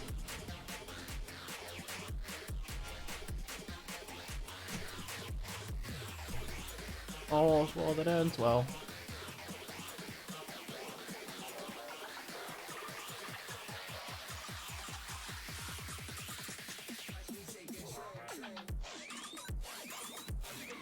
Okay, and quest done.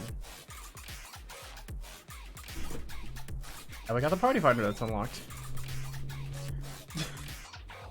The party finder can be used for a whole bunch of stuff, but we'll just look at it right now. As you can see, it's a lot of high-end duties that are locked. The reason why is because this is all endgame content right here. Yeah, Gilgamesh, Fairy, Adamantoise, like a bunch of this. Recruitment, I can see a couple of recruitment pages, I'm gonna guess. Things like that. And the trials, dungeons, we got a bunch of duty roulettes, which is probably just people being like, hey, we got things going on. And of course people are doing cells of players. Which is like, alright. Yeah, anyhow. We're gonna keep going. Although we probably should go and do the level 20 Black Mage quest. We're gonna do that real quick before we keep going. Yeah, so actually you do 3 dungeons in a row here for the MSQ, and then you do something else. Originally these dungeons are supposed to give you like a level each, and then you're about to be like level 18 to do the rest of them, so but honestly, yeah. What happened? It could happen to you, I believe, is the gold saucer. Yeah, I believe so. So we're gonna pick that up later, but not right now. I keep forgetting I can just go to I can just go over here and pick up the thing. And go to the Thermitage's guild. Whoopsies. Thermitage guild. Yeah. So once we have some gear good enough to glamour, we'll do it. But for right now, unless you really want to glamour your starting gear over the gear you have now, sometimes you do, because let's face it, if you look like a tin can, what the fuck? Some of this early game tank gear is absolutely atrocious. Not gonna lie. Not gonna lie. Very bad. Very bad. Alright. Alright, now we're gonna poke. Oh, we're gonna read.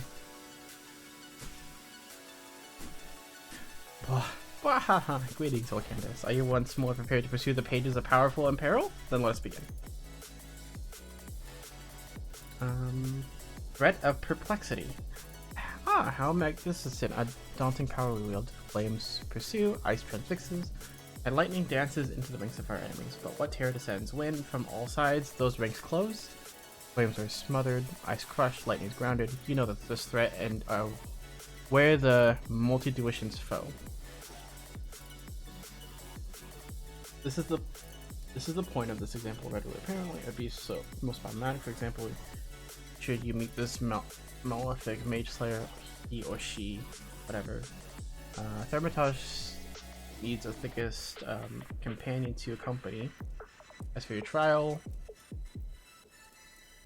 Kokobushi.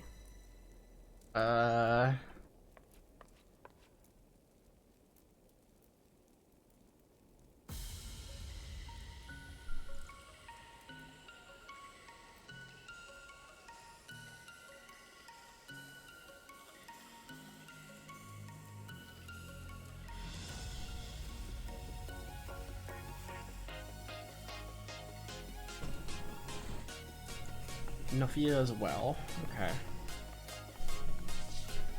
Yeah, I'm worried about. Yeah.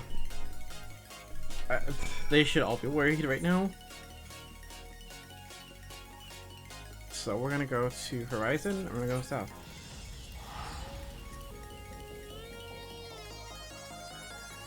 I have about until 3 o'clock my time before I have to stop. So we're not gonna go too long today, but we're gonna carve a good portion of this. And I think we're doing really good progress today. Also a few glamour plates. So glamour plates, use them. Please use them. For the love of God, please use them. Glamour plates are so useful, and they can be repeated over and over again. So like, let's say you dye a piece of gear on your glamour plate. You only have to use that dye once, and then you never have to use it again because it's on a glamour plate. And then you just have to use a glamour prism to get that gear back, the color back. Why? Because dyes can sometimes be very expensive, like upwards of 200,000 gil each pot. So not using a lot of dye is very helpful. So you only have to use it once. It's nice. Sometimes you have to use like multiple uses of dye, so it's something like that. But just hey.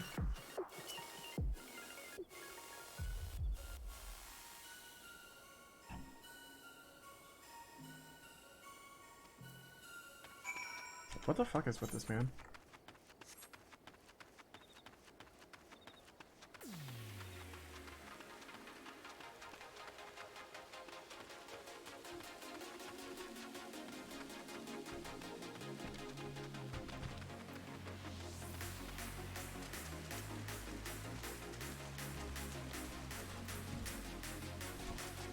There's a dead Thermitage. There's a dead Thermitage.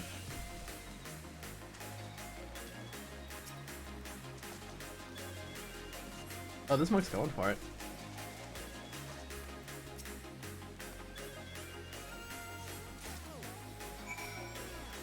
Okay. I don't know what we were looking for, but hey, that's good. It's good enough. Right? Right? I'm sure.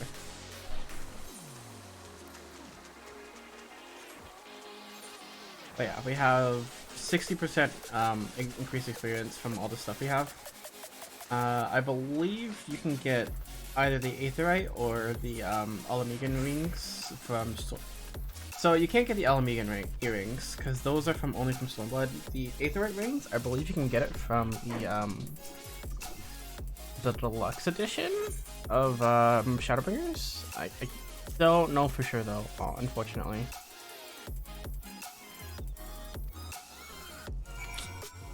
I feel like this person's about to kill us. I feel like we're about to be murdered. Maybe, yeah, but probably, you know what? We can handle the murder, okay? We've handled, like, a little bit, so we can do it. But yeah. As you can see, some of these start off as classes that go into jobs, but most of these just start off as jobs. So, the further on you get, the more class, like, Rogue is the last class.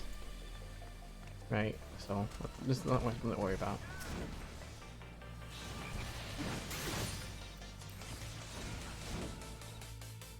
So, I keep leaning back.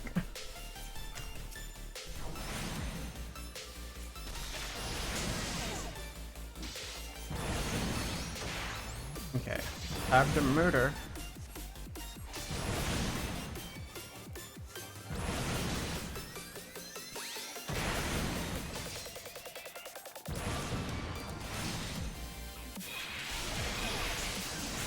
And then make sure you keep your dot up.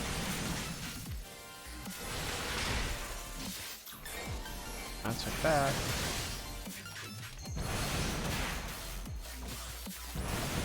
When do we get a shield? 30. Okay. Mana Wall is such a good ability for a Black Mage. Because sometimes you just squish. Sometimes you really just do squish. As a caster, you kind of have a lower gear compared to everybody else.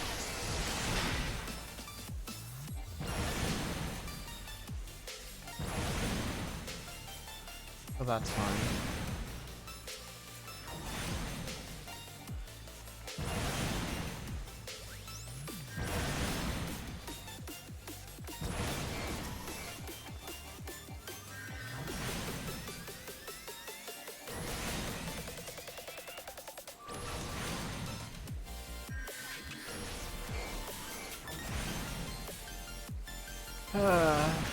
Man. Oh, that swordman's about to get fucked up. Oh no, it's fine. I'm off to collect me coin.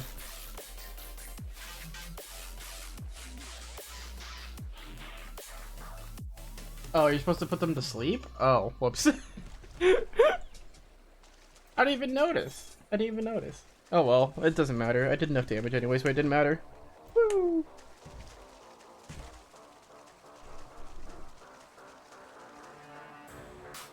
Hold on, I have to check something.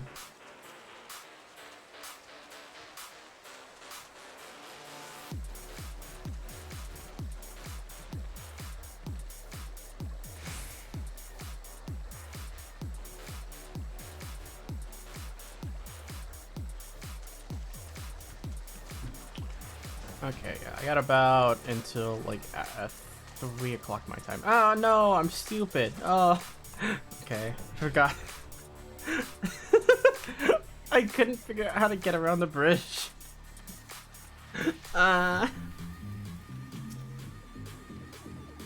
Okay. Alright, now we have to go back and check again. Something. We'll see. Let's see. Let's see.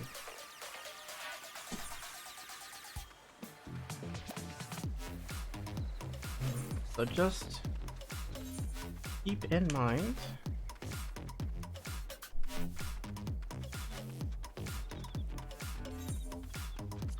So like I feel like I'm going over a lot today. Like a lot of like small little things that maybe don't matter but do matter, you know? So I don't know. The only thing I hope is that I'm kind of like helping people figure out the way of doing this. No, it's Kokobushi with a sword. What? No. Oh shit. That's honestly really cool.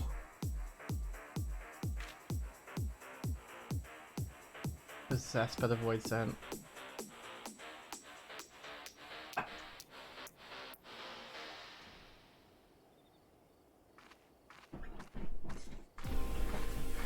Look at my thighs. They are delicious.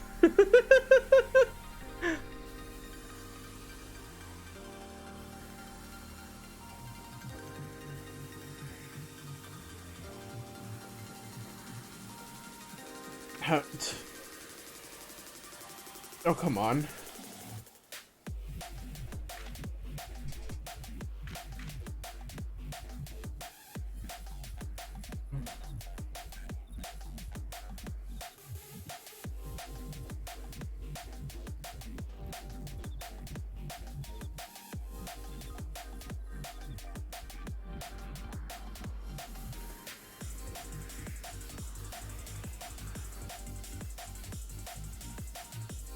Oh no. Got him. Get beta cucked.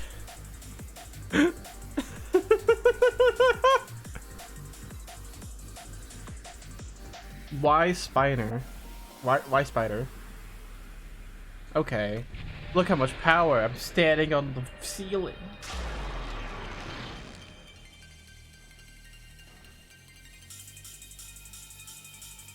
Again, why?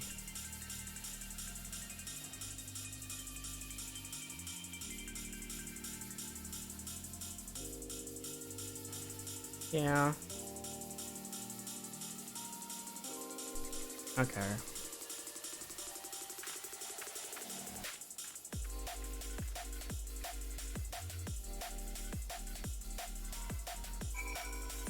Alright, back to the Thermidors Guild. Let's go. Let's go.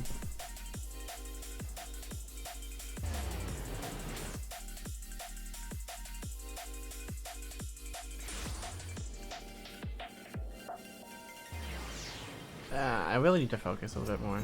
I just need to, like... Honestly, it's the hunger. It's the hunger that's hurting me. It really is. That's it. Let's...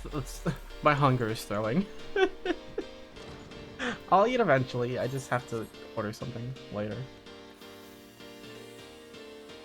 Maybe we'll cut off the stream earlier, but I don't know. We'll see. For right now, let's get at least this and the next dungeon done, and then we'll go from there.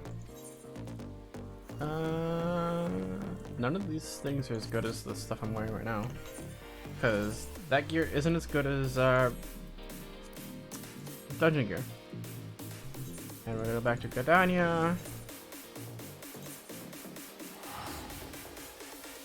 And then we have another dungeon to do, which I believe is Tamtar Deepcraft, if I'm correct. Yeah, I'm almost positive it's Tamtara. And I believe... yeah, once we finish these, then we have a little bit more open up to us. So... it's fine. Again, free company invite, no. There's only one free company I really want to join right now, but I'm too afraid to do it right now.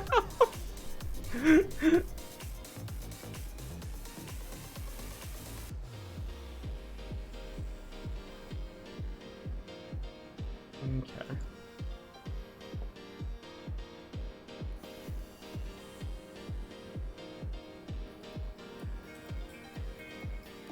Oh, it's this guy. He's like the leader of the guard or whatever.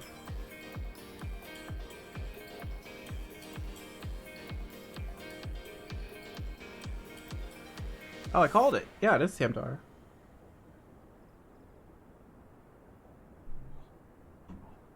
Super easy.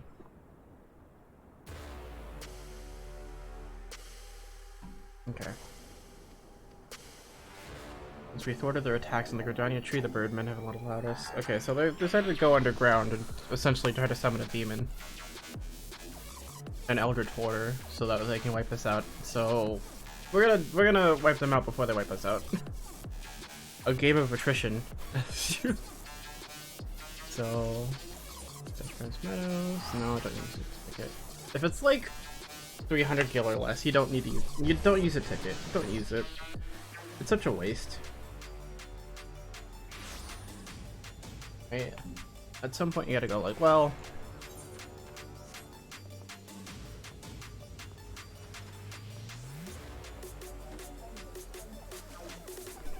No, no, come on, up we go, up we go, there we go. Okay, hurry up, hurry up, hurry up.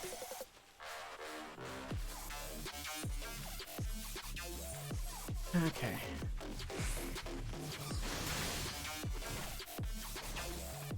Hopefully we'll get into this dungeon quicker than the last one.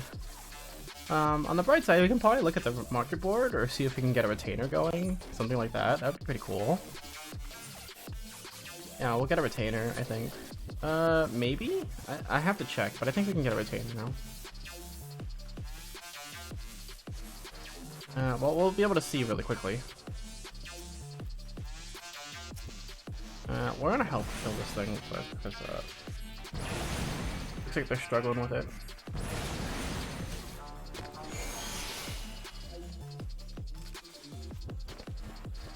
There we go. Super easy. Yeah, if anything, if at a certain point, if you're high enough level, things will just ignore you. Even though they're supposed to be like aggro. Because they know better. Alright. And Temptar Decrop now available. I'm actually gonna activate the BGM. A little lonely without it. Alright, make sure you unclick Satasha, put in Tamtara, and right now we're gonna go to New Gridania and see if we can pick up a retainer. Because having retainer is kind of nice, they can go ahead and pick up things that you can't normally do, and also you can sell items, so it's always nice to have it. So we'll have to go this way. We'll take a look. If we can't do a retainer, then we'll have to do something else. We'll at least take a look at the market board. Because there could be gear that we can wear, that we can buy. And glamour. At least having a nice set would be nice, you know?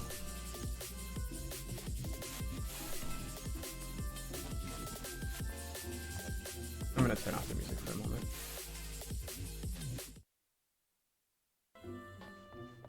Okay, let's see if we can get a retainer going. Retainer Vocate, which is a person where we can get a retainer from.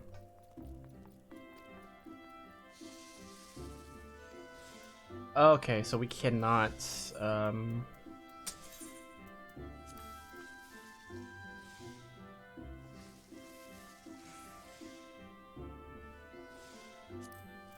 yeah, we can't get a retainer yet. We have to complete all the dungeons first, which is like lame, but okay. Look at all these people though, they have really cute, look at all the cute outfits people have. It's so cute. I'm jealous. I'm very jealous.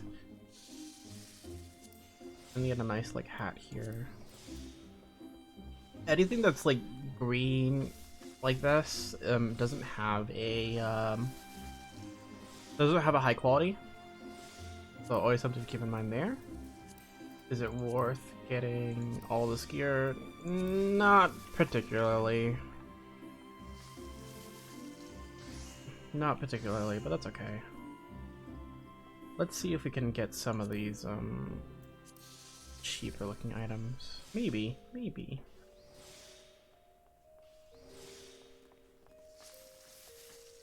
Ponchos are kind of expensive. Those are going to be expensive.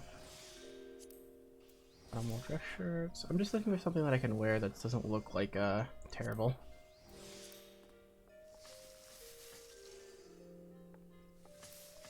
A raincoat. All this stuff is going to be expensive because it's expensive to get. Like the aprons or the Kupo jackets or the hat cafe skins, things like that. Yeah, see, a lot of this stuff is like glamour specific because it's level 1, but you know, expensive. I would like the replica stuff, but like can't right now. So it's basically just looking but can't have. There isn't really too much we can get. We can probably get like Animos stuff like this, but like, you know, it's Animos, so it's not exactly great. Anything that has like a heart next to it means it's in demand enough that it's gonna sell for pretty well. Even then, it's like, yeah, you can get, there isn't too much we can get. Like this Raimi Tabard's still more than we have. Curious coat, things like this.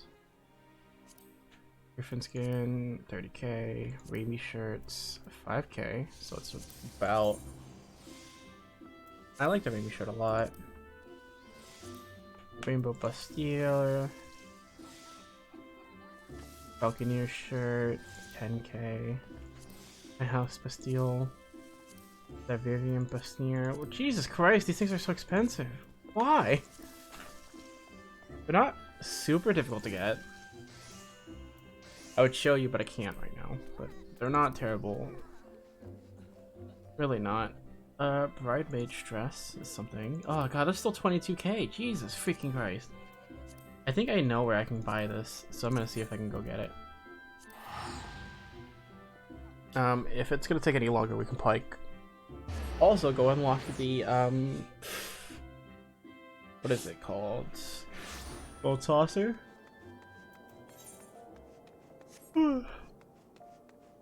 You'd think I would be tired. Wouldn't be tired, but no.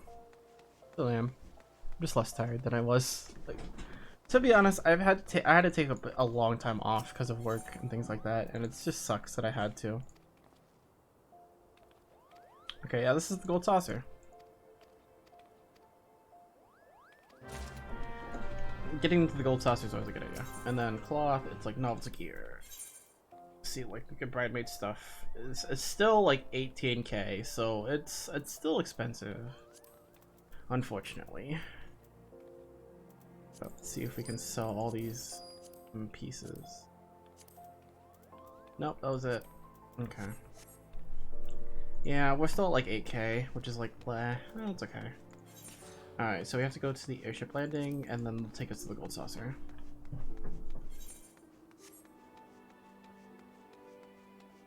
Oh yeah. The reason why the music changes is because there's a event going on. It's the year of the cow, after all. So that means cow print bikinis. Cow print bikinis. Look, there's been a lot of that going on, and I'm like, I'm so thankful to You're the Cow. Gotta be honest. Gotta be honest.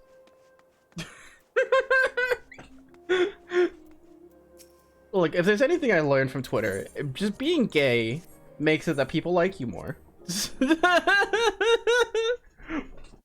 I just have to be more gay. That's it. That's it. We just have to be more gay, right? I have to be more gay. We gotta be gay. We gotta be gay. Look. Being gay is a requirement. It's not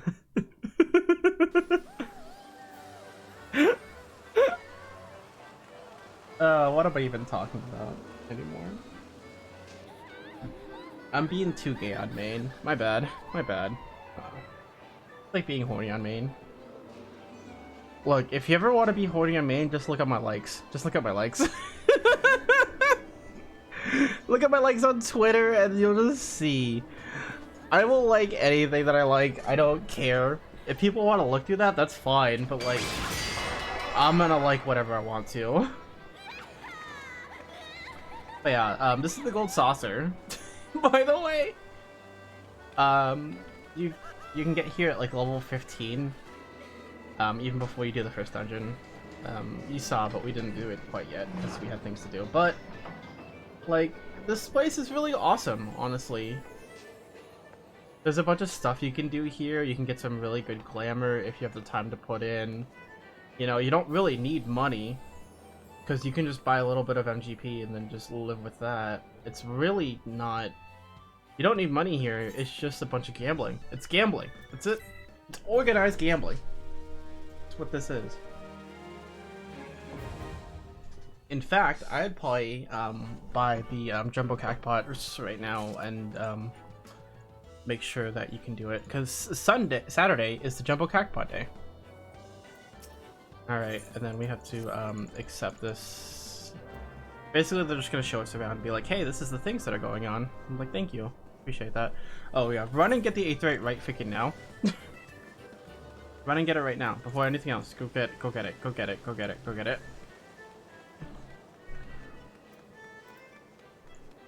Why? It's nice to have. Also, I don't know if I'm going to be teleported out of this or not, so... We're gonna go get it. We're gonna go and get the Aetheryte thing right now.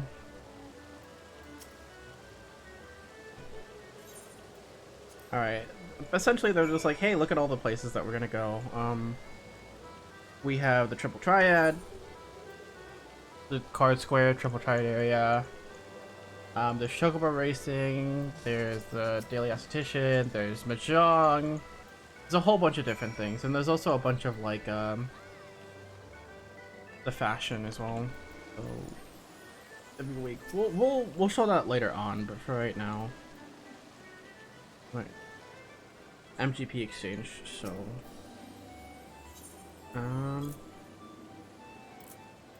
we can. So this is about as much MGP we can buy. You can only buy a certain amount of MGP. To get you started off, and then everything else after that is a you have to earn on your own, right? So if you have under 500 MGP, you can buy up to 500 MGP, and that's it. Okay. Now, mini Cactpot is basically just you're gonna line your numbers up. All right, so we're gonna look. We need to find a row of 1, 2, 3, or 7, 8, or 9. That's the goal. Alright, so there isn't really anything cool here, so we're gonna just pick this one and try. Alright, so 119, that's not too bad. And then you can see here, I could have done a little bit better if I decided to pick that 9 over here this way, but, you know, that's okay. Because we want the 6. 1, 2, and 3 is 6, that's 10,000. Right there. And then the other one is 24, which is 7, 8, and 9, which is the second highest, which is 3,600. 9. If this is an 8, yes it is. Woo! Oh no, the 10,000 was right there. No. No. No. Okay, this could be a 7. Yes it is. It's another 7. Okay, all right. At least that one, that was the best option. Okay, cool. So we have a lot of MGP actually. We have like if you want to check to see how much MGP you have, Control C will show you, and we're about 8,000. And see all the prizes we can get here. There's a bunch of different items for Machinist, for Black Mage. They don't. Again, these aren't for like level 50 gear, because these are actually terrible. But it's just glamour. It's just glamour, and it's pretty nice, you know.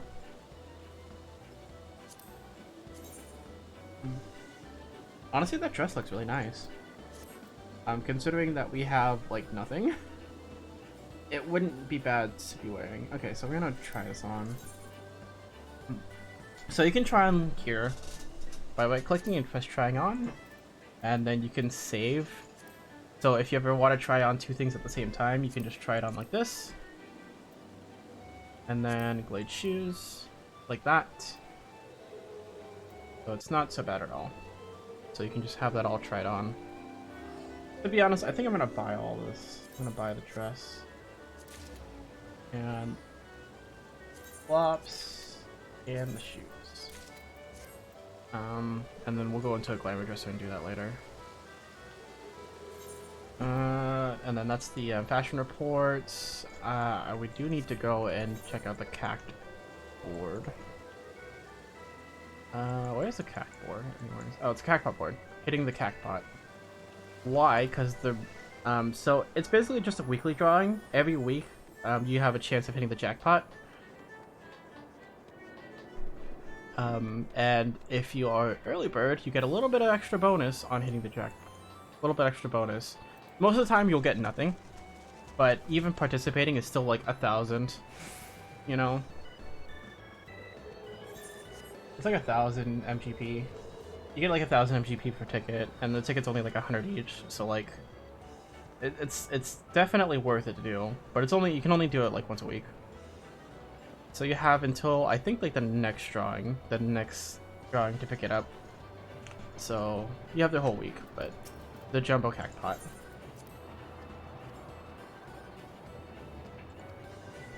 But they have to match left to right, not right to left.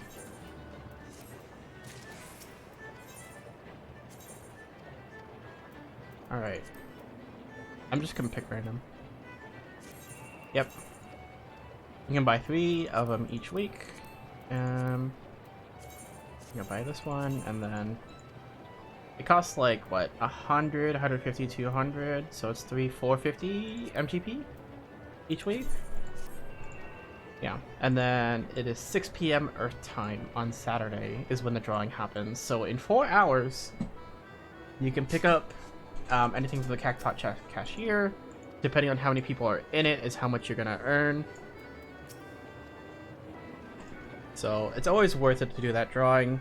If you're here at like 6 to 7, you can absolutely get, I think it's like you get 10% bonus for early bird. So just coming here at 6 p.m. is always a good idea. Just come pick it up. You know, it's worth it. It's worth it.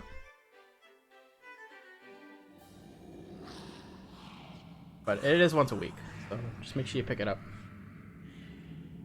Make sure you pick it up. I think like Monday you can pick up another one again, but you have until like Saturday. But yeah, this is the next dungeon.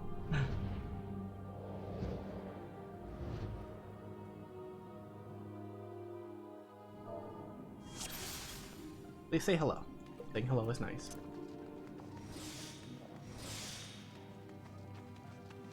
We have a bunch of newbies. That's okay. We're gonna run through this thing.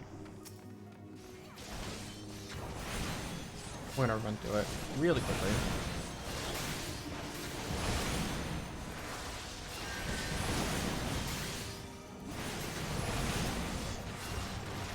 Yeah, I would say, unless you really need to, buy gear, don't buy gear. Right now, just stick to what you got, because you're gonna get through anything regardless.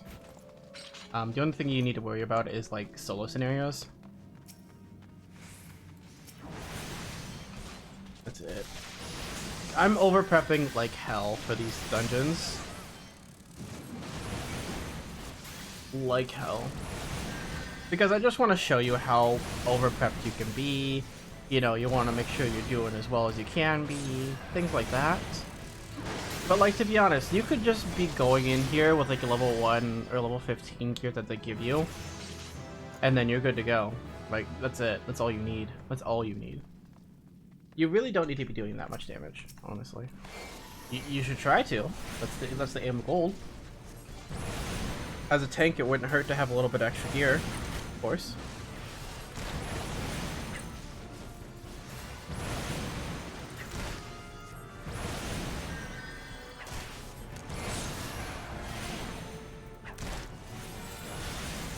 Is the tank gonna pick it up at all or no?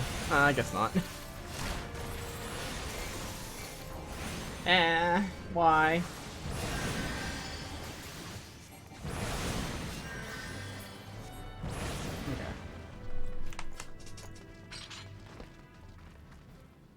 Okay, let's go. Let's keep going.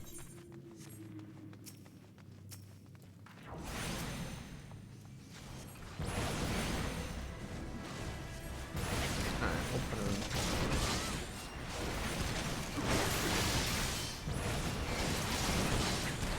Look, it's right in front of you. You can hit it. I know you can. I believe in you.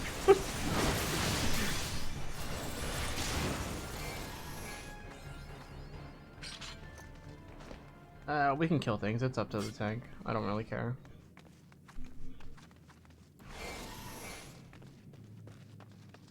Come on. Come on.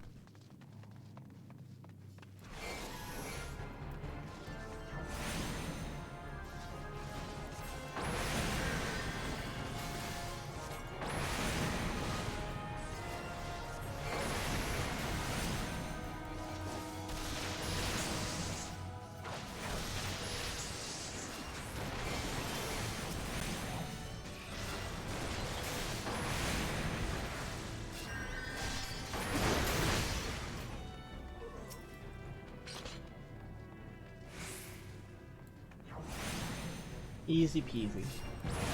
Not bad at all. Right now, we just really want to just get through the dungeon, let the tank lead, you know, make sure they're picking up what they need to, and then we're just hanging back and wait until they pick things up right now.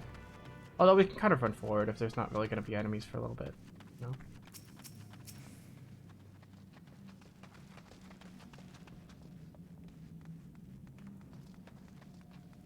Right here.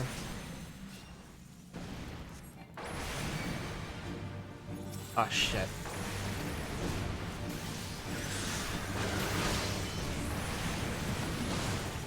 Okay, now they know immediately that I'm not some just noob. Because I use Swift Cast.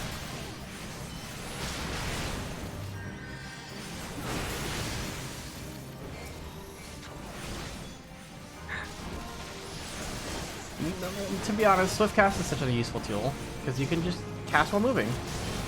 It's a 60-second cooldown as well, and if your cast is longer than a UCD, it's worth it to use Swift Cast for damage because it's faster. But again, not really required.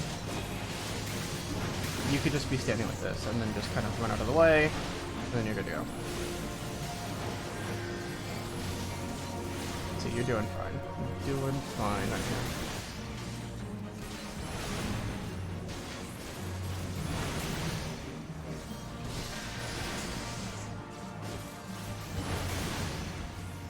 Easy peasy. See. That's tank gear because it has all the tanks on it. Gladiator, Marauder, Paladin, Warrior, Dark Knight, Gunbreaker, which is all the tanks. Greed. You can honestly just sell this gear at a shop, or you can sell it for Grand Company seals later on, which is going to be good because I'm going to use that for Glamour Prisms. The best way to get Glamour Prisms is through your Grand Company later on, so just harvesting all this green gear and then just selling it to them later on is a good idea. Besides, you have a lot of room in your inventory right now, so why not?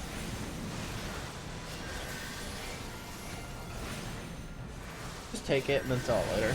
It's always worth it to sell it. Always worth it to sell it.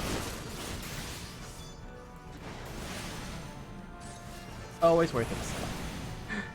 Oh, that's why we're just picking it up just to pick it up. I'm not gonna be leveling tanks for the most part. Unless Dark Knight really inspires something in me. I really hope it doesn't, because I really don't want to play Dark Knight in endgame. I can play Black Mage pretty well. In fact, I'm rating as a Black Mage currently, so I feel like I could do it.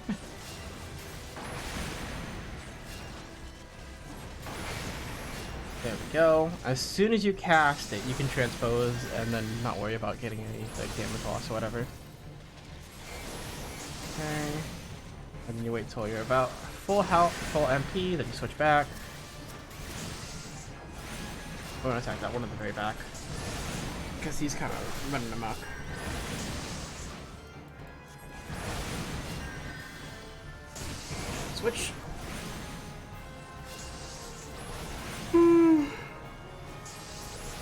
I'm sorry. I'm very tired. Probably as soon as this dungeon is over, then we're gonna call. Oh boy. I was drinking an energy drink as soon as we started this, and it's already gone, and I'm still tired. So, you know. I think I'm just a tired person in general, to be honest. Yeah, see, you can swift cast for that second fire, and it's just, like, so good.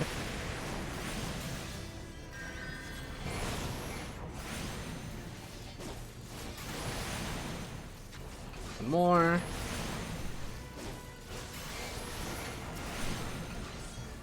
Okay. Yeah, things will get more complex as we go on, but for right now, just kind of sticking to this is honestly pretty alright. 2 vitality, 3 intelligence, 3 mind, critical hit. It's the same thing. It's the same thing as what I'm wearing right now.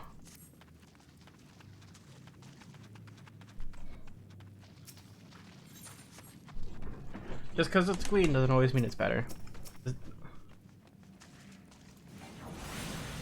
Okay, good. They hit it with the AoE, so I don't have to worry about this anymore. Just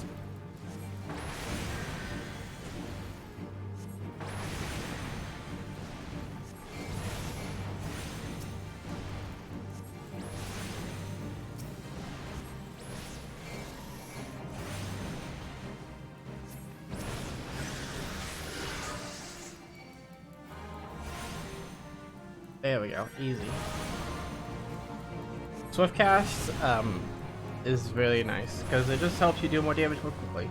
I would say don't burn it if you feel like you're gonna move though. Save it. Save it. Save it. Save it. Save it. Save it. It does not hurt to save it. Does not hurt to save it.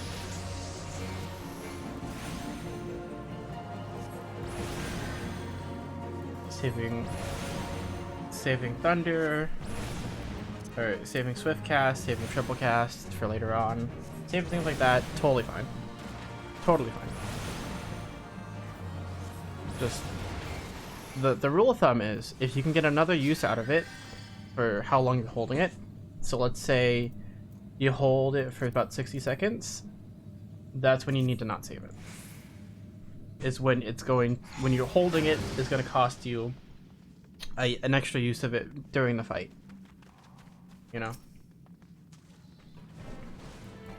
So, just something to keep in mind. But for the most part, don't worry about it too much. I really wouldn't. Also, that's limit break right there. Every single person has a limit break in this game. The limit break is shared via party.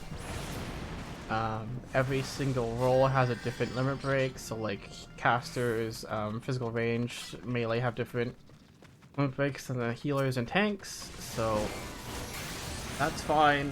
They do good damage. It's worth using it. Just don't use it randomly. Use it like during an end of the fight or something like that. For the most part, people don't really use it though during dungeons, unless you're doing like huge pulls, AoE pulls. So for the most part, don't worry about it too much. But it is there. The healer LB is just a massive heal. The healer LB is just a massive heal. Tank LB just reduces damage taken by all party members within 50 realms of the caster. So of the tank using it. Melee is just a big single target damage. Physical range is basically just a big line AoE in front of them that does damage, and caster is a big circle AoE at their choosing, wherever they want to put it within 30 ohms. So it's very big as well. Sometimes you will, during certain raids you'll need to have tank LB3. During the MSQ, you actually need to use LB3. At one point you'll need to.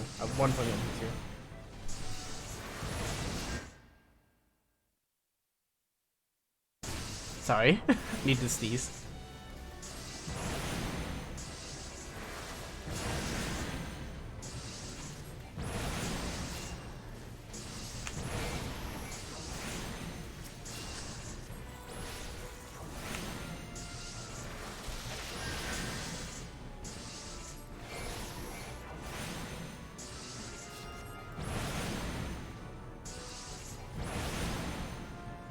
Alright, we're gonna wait for this person.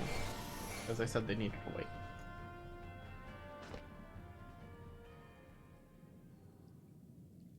But we're gonna wait for them. It's always worth waiting for people who need to wait. Because, you know, people sometimes have things they gotta do real quick. That's okay.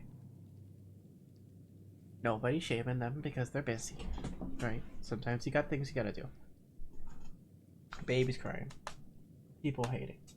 You know. Sometimes your food's delivered. Sometimes you, sometimes your rival appeared out of nowhere and is staring you down. Right?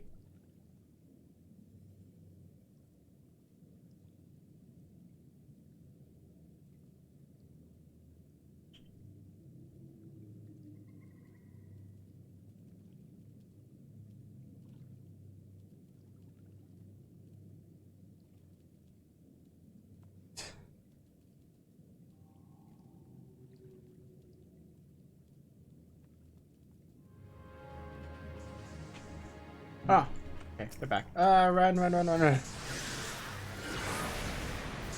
It's time to gamer. It's big time to gamer right now.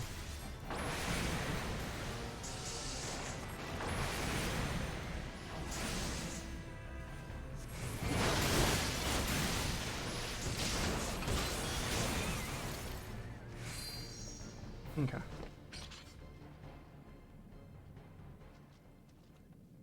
A plundered falchion, which is it's a sword and a shield and some boots. These are about as good as the boots I'm wearing.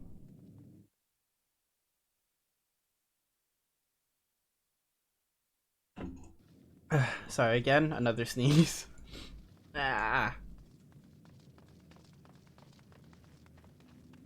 I'm sorry.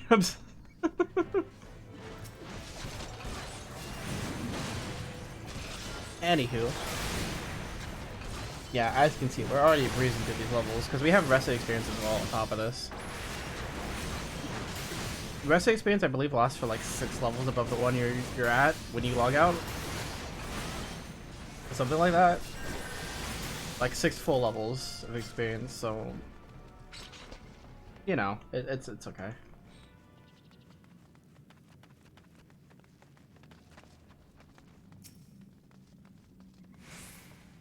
Alright, we go again. But what I have seen, though, is that, like... I think people who are new get paired with people who are new as well, I believe. Maybe. Maybe it's just random. Because it is, like, the first 2 dungeons, but I've only... For the most part, the last time I remember doing dungeons, I was paired with older players. You know, people who knew what they were doing. Not to say there's people aren't. Of course not. They're doing rub. There's only so well you can play in a dungeon with other people, you know. Mind you, this is like super casual content. You don't need to be good. You don't need to be good. Preparing and being good is all about the person and if they want to be or not. It's not.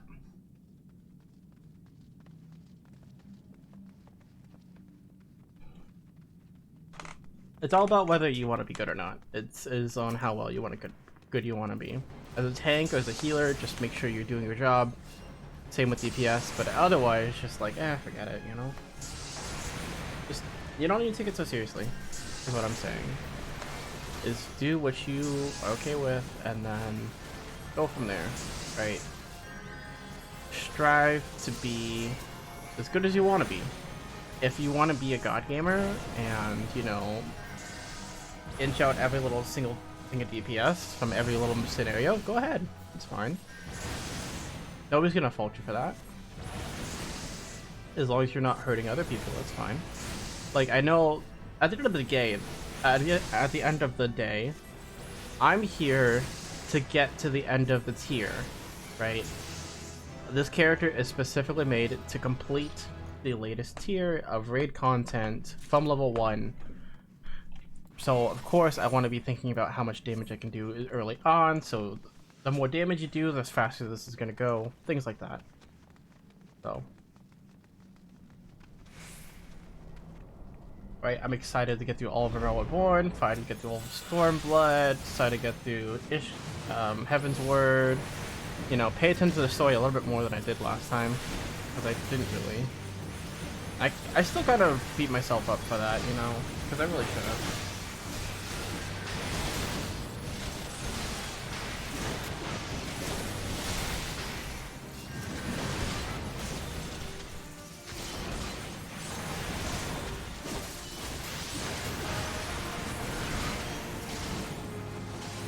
But, I mean, this is my chance to kind of fix that.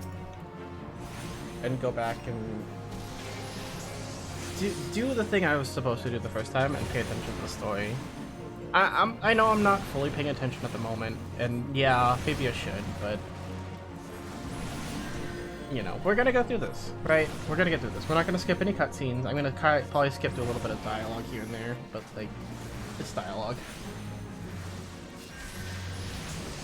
And I'm doing my best to kind of sum things up as we're going, and if I'm skipping through it, you know? So we're not missing too much. Because I don't want to have the mistake of last time. Of just kind of missing the whole point. So this is a journey for you as well as me, okay? I want y'all to know that. We're doing this together. This isn't just for me. Or just for you. For me as well.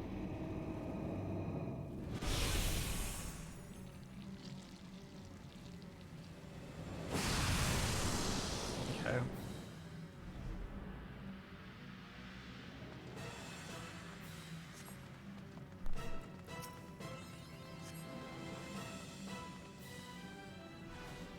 Oh, they're gonna pull. Okay. I hope you know what you're doing. Okay, so this boss is super easy. Super easy. Promise you. If you see it being tethered to an enemy, kill that enemy. Otherwise, this boss is immune to damage. See, look right there, tethered. And those little clinks right there means the boss is immune to damage, so you gotta kill this thing.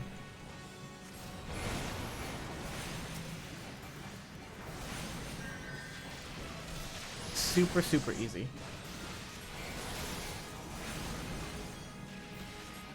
Just kill the things that it's tethered to.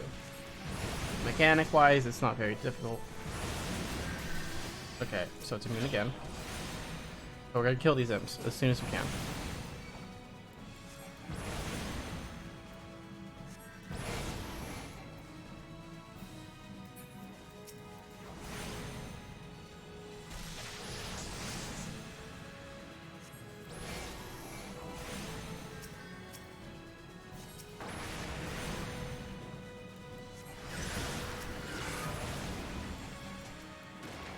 Mind Blast, get out of that. You have room. You have time to go. I honestly thought they were gonna get hit by that.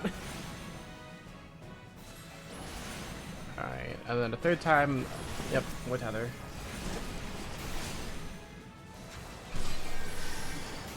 Okay. Kill the tethers as soon as possible.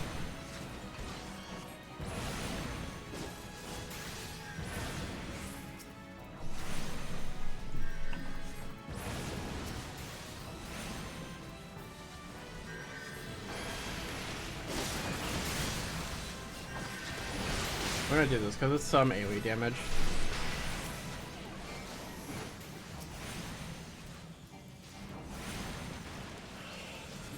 There we go. Making it easy peasy.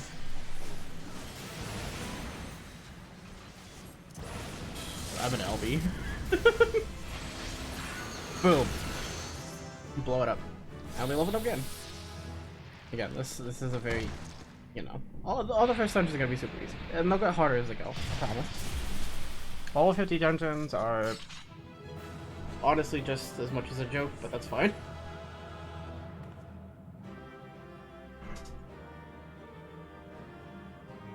Hooray! I'm gonna give it to the healer because they're cool. Is that? Oh, it's a white mage cane.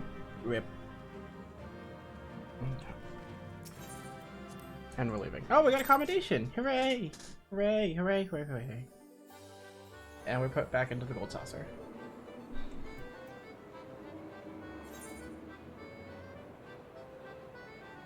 Okay.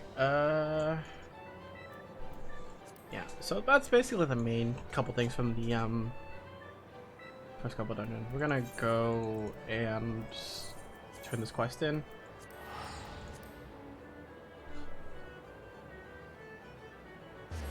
And then we're also gonna put our stuff into the glamour dresser because I want to kind of show you at least how it works fundamentally. We should have enough glamour dresser or glamour prisms to put the items that we got into it, so it shouldn't be too bad. Okay, that's casted. Okay, I'm gonna turn these in, and then we're gonna go into the interim as soon as we pick up the next quest.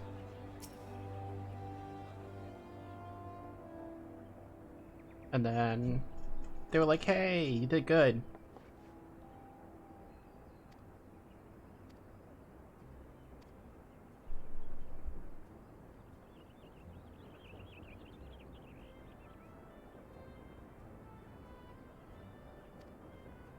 Shortage of work. Okay. Oh, and there's another party that were like, "Oh, we missed it." Oh shit.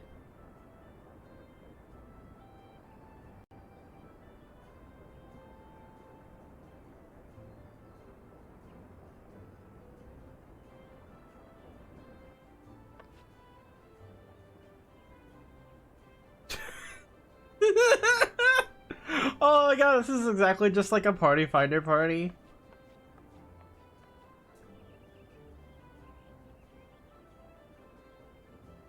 Ah, god. People are assholes.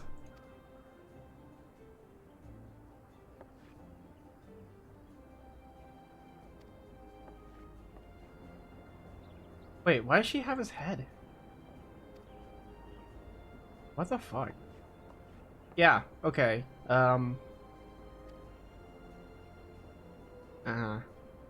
But yeah, that's gonna be set up for later.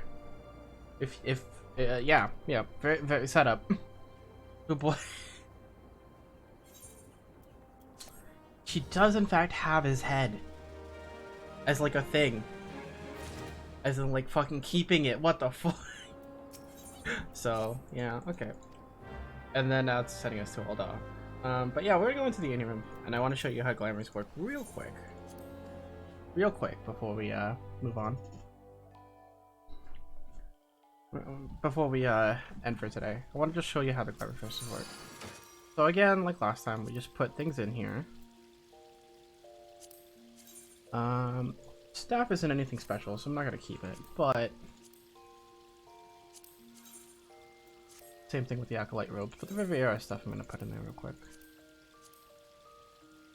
Glade.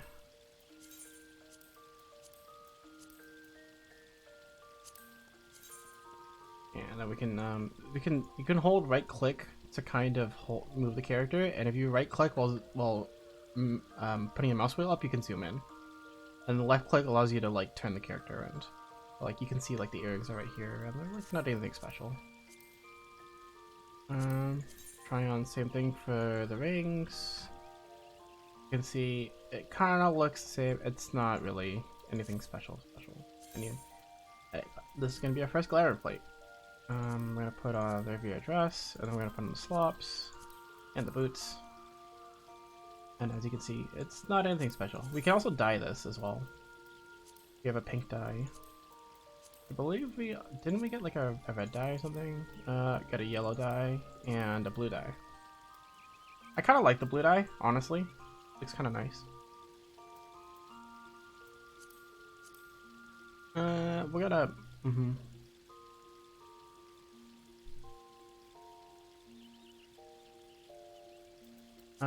pink dye. We're gonna reflect pink dye. Okay, there we go. I don't want the beret. Remove item from plate. Honestly, it fits in, so I'm gonna keep that. Can we also dye this pink as well? Yeah, we can. So it fits in more. See? Perfect. And then you save it, and it is gonna tell you how much dye you're gonna use for it, and then we say yes. And now we can just click apply. Bam. Done. What else? We can take this hat off. And perfect. You have like a little thing going. Anything too special, but nothing crazy, and that's fine. Right? Totally fine. And it looks very nice as well. I don't know. We can like have the hat. I actually don't mind the hat on this. It works okay. So that's what matters. And then Crystal Bell. So you can come with some of the esthetician here.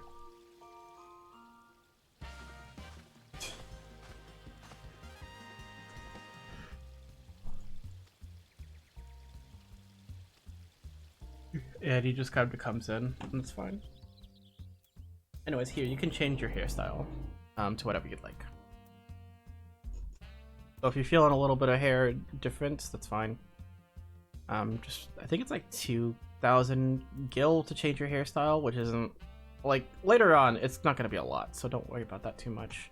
But also, you get a bunch of different hairstyles as you go on throughout the game, things like that. So you can also change your tattoos, your lip color, facial features, things like that.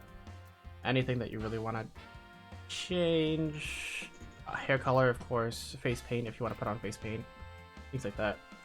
You just cannot change your eye color or any like facial features that are like permanent. Any permanent facial features. So like your lip sizes, your eyebrows you can actually change.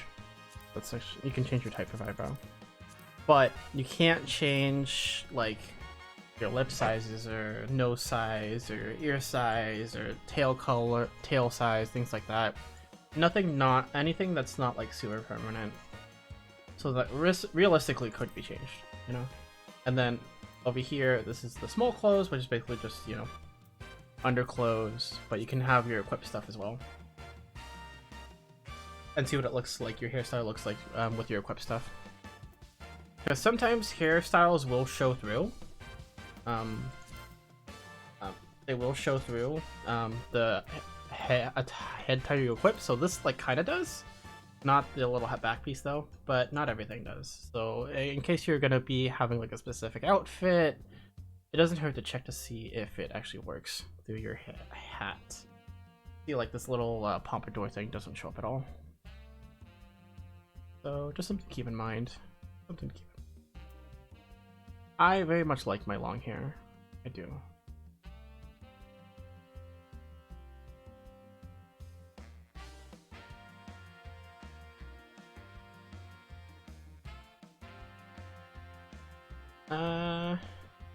Yeah, I think I'm gonna keep this. I think that's fine. Hair color. Do I really want to change the hair color? I think, honestly, we can change it like to. Nah, that's fine. That's fine right there. Yep, there you go. Use a token. So, he gives you a token, so you can use the first one. You're free. It's your free haircut. Otherwise, it's gonna cost you 2,000 gil.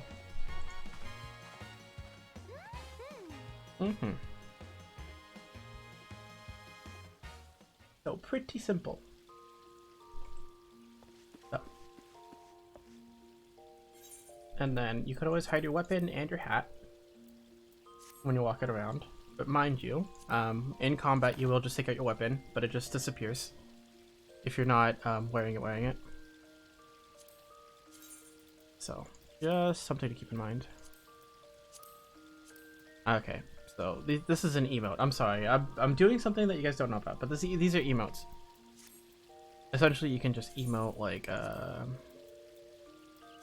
take the stance off, something like no, things like this. Right? You can do that. That's fine. You can do emotes. There's converse. Tombstone is something you get if you have the Final Fantasy XIV companion app connected to your account. So it's something you get. You can activate. Play with a tombstone. That's what they call it. So, have exam itself. A couple different cool emotes, and then you can sit. You want to sit, things like that. And then expressions are all about face expressions. So things like this. Isn't she so cute? Oh, it's so cute. Yeah, but so the thing you want to, so you have change pose is probably the best emote in the entire game because you can do this. So this is your current idle stance, just basic pose right there. Change pose, bam, that's your different idle pose right there, and it'll cycle through a bunch of them. Then you have crossed arms, you have the side straddle right here, then you have like a little dainty pose, and then you also have like one arm at the hip, which is very nice. And you also have like both your arms up like this. So it's very nice. So, you know, whatever you're feeling for your RP at the time. I kind of like this one, honestly. Hands at the hip. About to but we're gonna go with the crossed arms, I think. Yeah, because I feel like that's kind of what we're doing right now. So you can float on water as well. If you're ever in water, you can just float, things like that. Some emotes you actually do need to use for MSQ or things like that, like the doubt emote that we did for the esthetician earlier is actually right here. Doubt right here. Yeah, see? You could actually just click these emotes instead of typing in like /doubt or /huh. And sometimes if anything has like multiple ways of typing it out, it'll tell you. See, like this one, pet. Like it also has the alternate /stroke as well, so it pats. So you know, it's good to keep it in mind. And then you can dance as well.